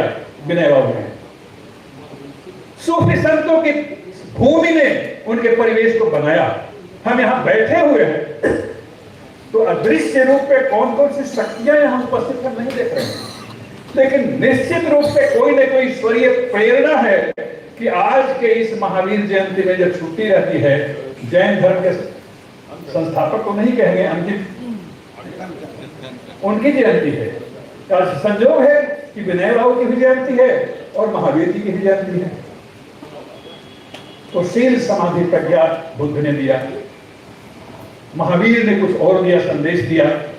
लेकिन आज धर्म के नाम पर जितनी दुकानें चली हुई हैं, विनय जी की कविता योगी आदित्यनाथ का बुलडोजर है। सारे झंझावात और झोल और झक्कड़ गलत सलत समाज की जो व्याख्या लोग कर रहे हैं उसको रोलर चला देंगे, बशर्ते कि आप उसमें तैयार होकर उनके सिद्धांतों को, उनको दर्शन को जन्नत तक पहुंचाएं। और इसके लिए क्या करना होगा? हमें अपने आप को सुधारना होगा, अपने परिवार को, अपने परिवेश को सुधारना होगा, धार्मिक संकीर्णता की भावना से ऊपर उठना होगा। और यह संकीर्णता एक कृष्ण परक भजन हुए, कहां से बिकिया भराला राधा मुरली को अधरान धरो अधरान धरोगी निपति बोलते रस्तान की पंक्तियों को। इसी बिहार की भूमि पर, इसी मगध की मिट्टी में जब पैदा हुए आचार्य जानकी वल्लभ शास्त्री का नाम आप लोग सुने। सुमंत जी गए हैं वहां, नरेश बाबू के सौजन्य से मैगरा हम लोग गए हुए एक सेमिनार में, वहां भी मुख्य वक्ता था। अब मुझे नहीं मालूम था, जब वहां ले गए तो कहे कि सर एक नक्सलाइट का नेता है, एरिया कमांडर, उसने कहा है कि डॉक्टर के नारायण को बुला लीजिए। तो वही बैठा हुआ है, हमको ले कहां बम मार देगा, क्या कर देगा। हम मंच से उतर के चले आए, गर्मी लग रही है, कुर्सी लगवा के पेड़ पर चले गए, आपके पेड़ पर उसको बुलवाए, क्योंकि तुम नीचे कहा बैठी, तुम्हें नीचे कहा बैठा था। तो दिन ठीक है, अपनी गरीब आदमी, एकदम गरीब आदमी नहीं था वो, एरिया कमांडर था, लग कुर्सिया पर बैठा। पैर छुआ कहा कि हम ही बोले भी है कि बचने दोगे लौटने दोगे ना, यही सब बात कर। तो नहीं सर, समाज में जो लगाता है, धार्मिक जग कराता है, तो अपने ही सब खंडी है, 2 नंबर का धंधा करता है, तो संदेश उसकी वाणी का क्या प्रभाव पड़ेगा। आज न सिर्फ भारत में, संपूर्ण विश्व में कैरेक्टर क्राइसिस है, चरित्र का संकट है। आचार्य जानकी वल्लभ शास्त्री ने कई पुस्तकें लिखी, उपन्यास लिखे, पत्रिकाएं छापी, लेकिन जो महाकाव्य उन्होंने दिया, राधा महाकाव्य को लिखने में 30 वर्ष लग गए उनको। 1941 में राधा महाकाव्य शुरू किया था आचार्य जानकी वल्लभ शास्त्री ने, और 1971 में वो किताब पुस्तकाकार छपी। मैं बहुत खोजता था, बिहार यूनिवर्सिटी की लाइब्रेरी में कहीं पुस्तक नहीं मिले। हाल ही में बंगम जी बैठे हुए हैं, इनका एक लड़का है हर्ष, दिल्ली में, उसने फोन किया, कहा कि सर एक जगह मिल गया है, तो मंगवा कर 1000 रुपया दाम था, उसने भिजवा दिया। राधा को मैं पढ़ा, आपको आश्चर्य होगा कि राधा की भूमिका में प्रेम तत्व का इतना बड़ा दर्शन है, इतनी बड़ी फिलॉसफी है कि आम आदमी उसको समझ नहीं सकता है। और किसी व्यक्ति को धन्यवाद नहीं, किसी का कुछ नहीं, सिर्फ दर्शन दिया हुआ राधा तत्व का, भागवत कथा है। तो राधा तत्व वस्तुतः प्रेम तत्व है, जहां वासना का दूर दूर तक कोई प्रवेश नहीं है। आज फेसबुक के माध्यम से जो हमारी संस्कृति प्रदूषित हो रही है, उसको हम कैसे बचा लेंगे। आज हमारे यहां जब पुस्तक लेकर पांडुलिपि लेकर के आए, तो बधवा में भेले की हाँ 1970 में छपी थी, और एक उनके मित्र थे, उन्होंने हमको दे दिया कि थोड़ा पढ़े नहीं से बड़ी मन लगा कर लिए। और वहीं पर सुरेश दुबे सरस की निहोरा भी पंक्ति मिले, 2 गे पंक्तियां, एक पंक्ति गे, बहुत मैं गाता भी था। रात दिन से वही जुवरिया हो, हम तो करे ही मजूरिया, फरके से लोग के तोहर पक्का के मकनिया, हमनी के हई बाबू फूस के पलनिया, रात दिन वही छपरिया हो, हम तो करे ही मजूरिया।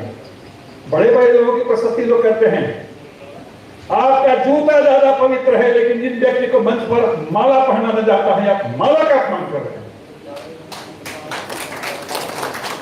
राजनेता के रूप में एक से एक चरित्रहीन लोगों को आप स्वागत हम करते हैं, करना पड़ता है।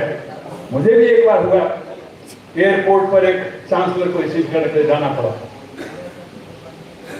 हमारे बॉस ने कहा कि हम गुलदस्ता दे देंगे, माला आप पहना दीजिएगा, क्योंकि माला तो हम उस चरित्रहीन को नहीं पहना सकते। हम हाथ में माला लपेटे रह गए। भीड़ भाड़ में इतने लोग माला पहनाने वाले लोग थे कि किसको कौन पहना रहा है, हम हाथ में लपेटे रहे, लौटे तक हम सर आपकी गाड़ी को पहना देते हैं। लेकिन ऐसे लोगों को मैं माला नहीं पहनाता हूं। मैं अपने गुरुदेव को माला पहनाता हूं, मैं मंगला गौरी में माला चढ़ाता हूं, विष्णुपद में माला चढ़ाता हूं, जहां पर कोई सीख सकता है। तो गलत लोगों का सम्मान करने से आपको क्या मिलेगा, क्या दे देगा लोग? तो समाज में जो विकृति हो रही है, तो कवियों का काम है इसलिए कि आपकी वाणी को लोग सुनते हैं। कवि ब्रह्मा का प्रतिनिधि है, प्रजापति कहा गया है कवि को। कवि मनीषी परिभू स्वयंभू, यजुर्वेद का 40वां अध्याय जो ईशावास्योपनिषद में है, उसमें कबीर मनीषी परिभू स्वयंभू एक सूत्र आया है। तो कवि का कर्म सिर्फ मनोरंजन करना नहीं है, बल्कि समाज को दिशा देनी है। और समाज में जो मोतियाबिंद ग्रस्त लोग हैं, उनका कैटरेक्ट का ऑपरेशन करना है आपकी कविता के माध्यम से। तो विनय बाबू एक आंख के नेत्र के शल्य चिकित्सक की तरह अपनी कविताएं लिखकर लोगों के मोतियाबिंद का ऑपरेशन किया। आवश्यकता है कि उस ऑपरेशन के बाद उनकी कविता को पहुंचाइए जन जन तक, और आई ड्रॉप डालिए। आई ड्रॉप का मतलब EYE नहीं, आई मैं बहुत बड़ा गायक हूं, मैं बहुत बड़ा आदमी हूं, मैं बहुत बड़ा प्रशासक हूं। जब तक ये मैं बहुत बड़ा कवि हूं, आई को ड्रॉप कर दीजिए और ही को याद रखिए, इसलिए कि ही एक ही है, वो कैपिटल एच से है, और ही एक स्मॉल एच से है, जो आज कैपिटल के रूप में आपके सामने जिनकी मूर्ति लगी हुई है, जहां पर दीपक जलाए हैं। एक दीपक कुर्सी पर बैठे हुए जिन्होंने संपादन किया, दूसरा दीपक हम लोग जलाए हैं जो उस ज्योति का प्रतीक है, आत्म ज्योति का प्रतीक है। इसलिए कि उसी बुद्ध ने जब परिनिर्वाण की तैयारी की तो अपना भिक्षा पात्र आनंद को दिया। आनंद की आंखें डबडबा जाती हैं, पूछते हैं कि भंते, हम लोग कोई समस्या होती थी तो आपसे पूछते थे, आपके जाने के बाद हमारा मार्गदर्शन कौन करेगा? बुद्ध ने कहा अपदीपो भव। तो मगही मयंक जो है, ये चंद्रमा है, पूर्णमासी के दिन इसको नहीं, इसलिए कि पूर्णमासी के चंद्रमा को कभी कभी ग्रहण भी लग जाता है। आज चतुर्दशी है, पूर्णिमा नहीं है, महावीर जयंती है। और महावीर जयंती के दिन इस पुस्तक का लोकार्पण करना कि मतलब चंद्रमा को निष्कलंक रूप में पूर्ण प्रकाश के साथ, पूरी शीतलता के साथ समाज में देने के लिए, जैसे छठ व्रत में महिलाएं अर्घ देती हैं, तो सारे परिवार के लोगों ने, चाहे वो अरविंद जी हो, अजय जी हो, अविनाश जी हो, दीपक जी हो, जो भी हो, और ठीक ही लिखता था। कभी कभी रात में हम लोग प्रश्न होता था कि आखिर पुस्तक को लोकार्पण कब किया जाए। तो रात में 11 बजे हमको एक पन्ना पलटते हुए देखा कि इसका डेट ऑफ बर्थ 31 मार्च। तो हम दीपक जी को फोन लगाए कि अगर सोए होंगे तो ठीक है, नहीं तो तुरंत उठा लिए, क्योंकि जी से लोकार्पण वाला जो डेट है तो उनके बर्थडे की जयंती भी उनकी हो जाएगी, और लोकार्पण कर दिया तो कैसा रहेगा। तैयार हो गए, उसी रात में अविनाश जी को वो जगह हुए थे, तो कहेंगे रात लोग जगले रहते ही, खाली सोचते रहते दिन रात। तो विनय बाबू की आत्मा, दिव्य आत्मा इन लोगों पर सवार थी। जैसे जितने विक्रम लोग आते थे यहाँ बोलने के लिए, बैताल के रूप में अरविंद जी घोषक के रूप में तैयार हो जाते थे, कंधा पर सवार हो जाते थे, वैसे ही विनय बाबू सबके कंधा पर सवार थे, हिलने डोलने नहीं दे रहे थे तब तक, जब तक ये लोकार्पण नहीं हो जाए। मैं 1 सप्ताह से बाहर था, घर पे लौटा तो पुस्तक खोजे, मगही में थोड़ा उलट लगी, पुस्तक कहाँ घुस गई पता नहीं, कुछ नहीं मिला, कुछ तैयारी नहीं, पढ़े भी नहीं, बिना तैयारी के बोल रहे हैं हम, कि ऐसा ना हो कि उटपटांग बोल दें, हमसे बड़ी बड़ी चीज लोग करते हैं, हमको ऐसा नहीं ताली बजा करके लगा दे हमको। तो एक वक्ता की, श्रोता की, पाठक की, कवि की, सबकी अलग अलग भूमिका है। हर व्यक्ति अगर हल लेकर के खेत में चला जाए, दिन रात हल चलाते थे, वैसे फसल नहीं होगी। हल वाले की अलग भूमिका है, जो बीज रोपता है उसकी अलग भूमिका है, जो फसल में खाद देता है, पानी देता है, उसकी अलग भूमिका है, जो फसल काटता है अलग भूमिका है, फसल ला के खलिहान से घर में लाता है तो घर की गृहिणी का काम होता है कि कैसे उसको अन्न परोस करके अपने परिवार को भी खिलाएं, समाज को भी खिलाएं और एक ज्ञान यज्ञ भी करें। तो ये ज्ञान यज्ञ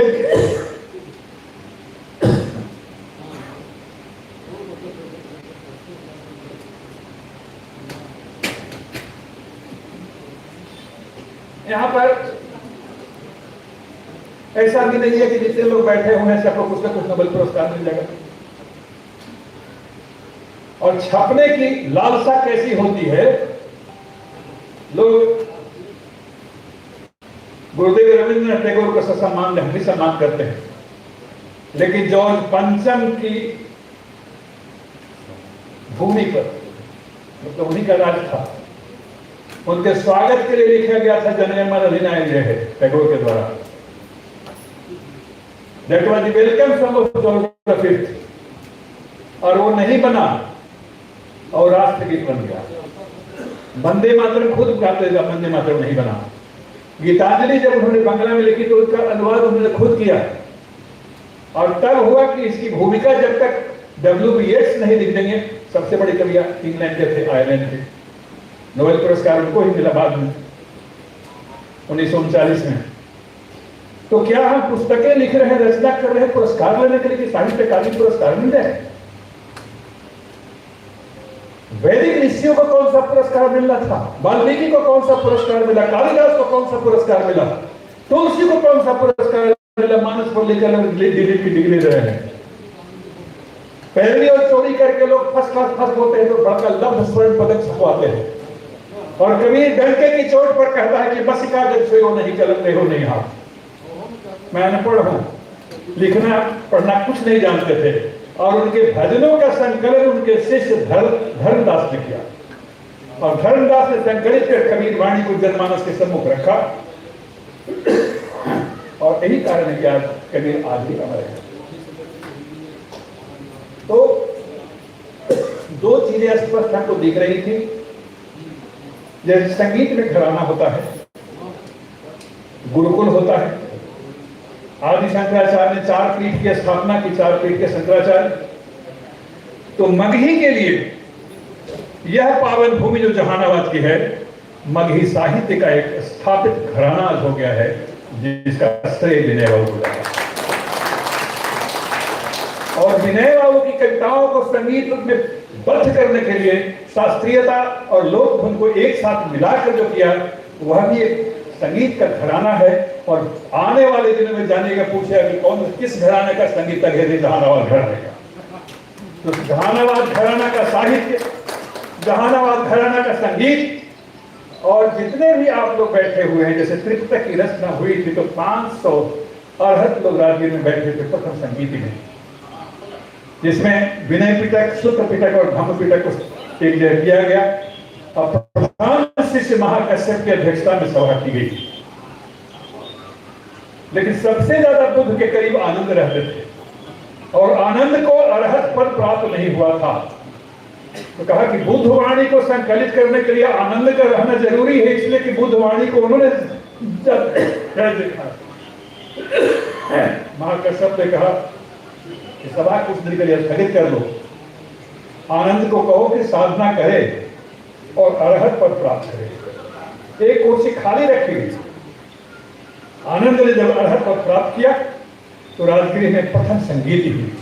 तो मगही साहित्य की भी एक प्रथम संगीत है, जो विनय बाबू के सौजन्य से, उनकी कृत से स्थापित हुई।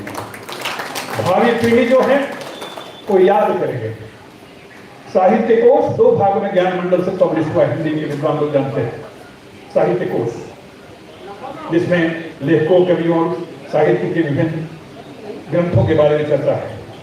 उसमें भिखारी ठाकुर नाटक दिखलाते थे, नाच करते थे। लेकिन प्रोफेसर केसरी कुमार ने भिखारी ठाकुर को लिखा कि भोजपुरी का शेक्सपियर है। तो यह भी मगही के व्यास हैं, विनय बाबू मगही के वाल्मीकि हैं, मगही के कालिदास।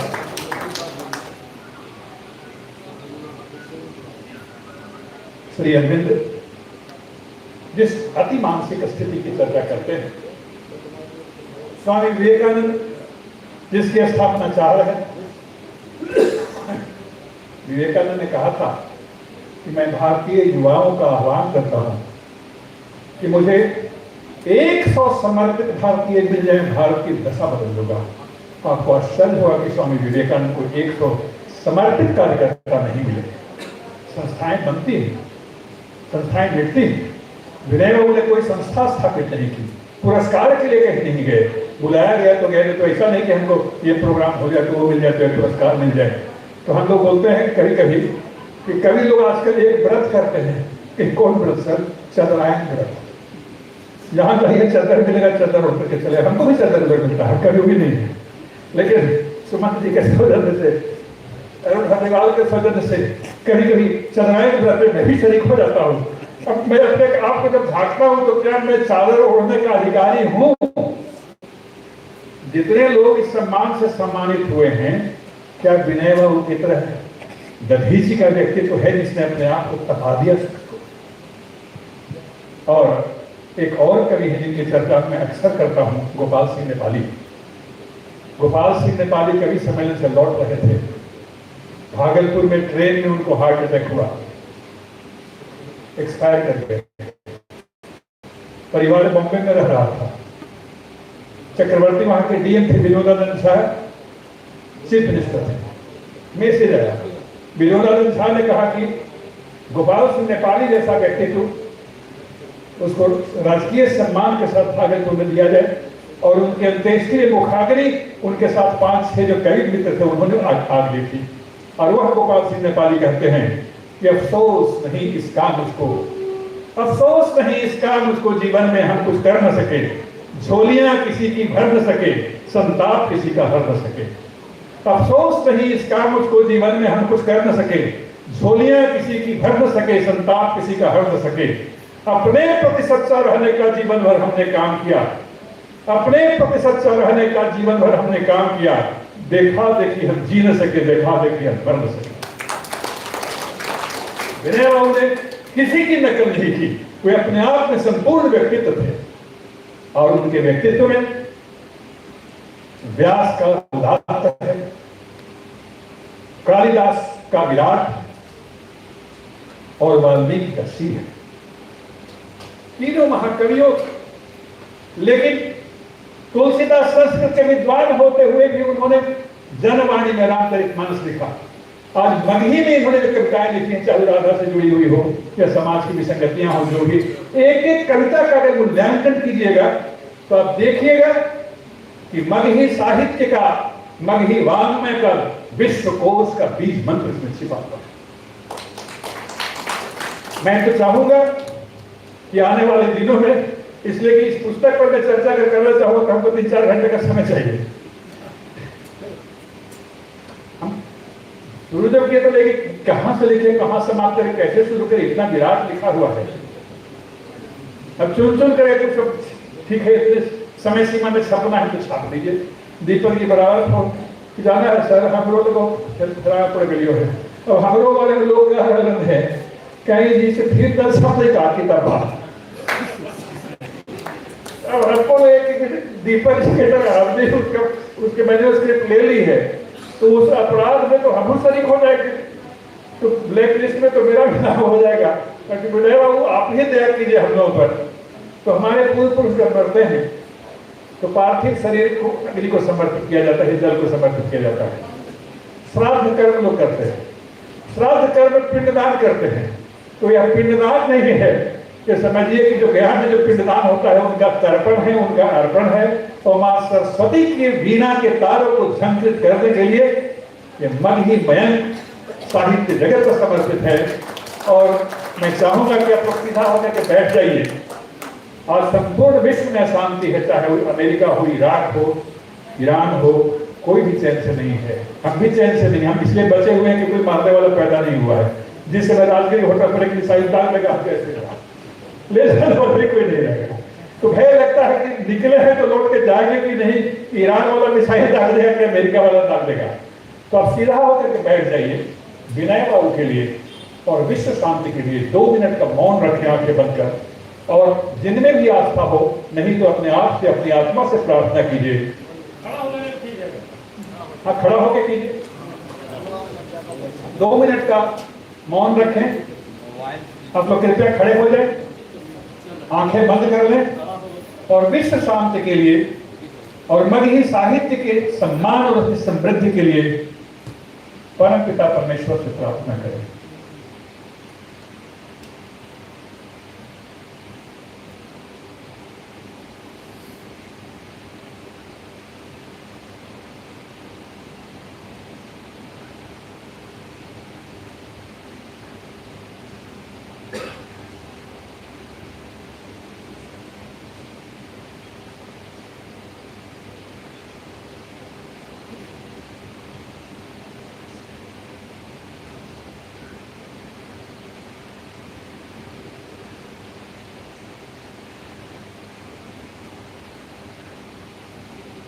ओम शांति।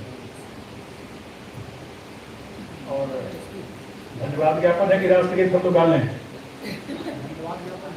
राष्ट्रगान गा लें। खड़े रहिए, 50-52 सेकंड लगेगा। जनगण मन अधिनायक जय हे भारत भाग्य विधाता, पंजाब सिंध गुजरात मराठा द्राविड़ उत्कल गंगा, विंध्य हिमाचल यमुना गंगा, उच्छल जलधि तरंगा। तब शुभ नामे जागे, तब शुभ आशीष मागे, गाहे तब जय गाथा। जनगण मंगलदायक जय हे भारत भाग्य विधाता, जय हे जय हे जय हे जय जय जय जय हे। भारत माता की वंदे वंदे वंदे।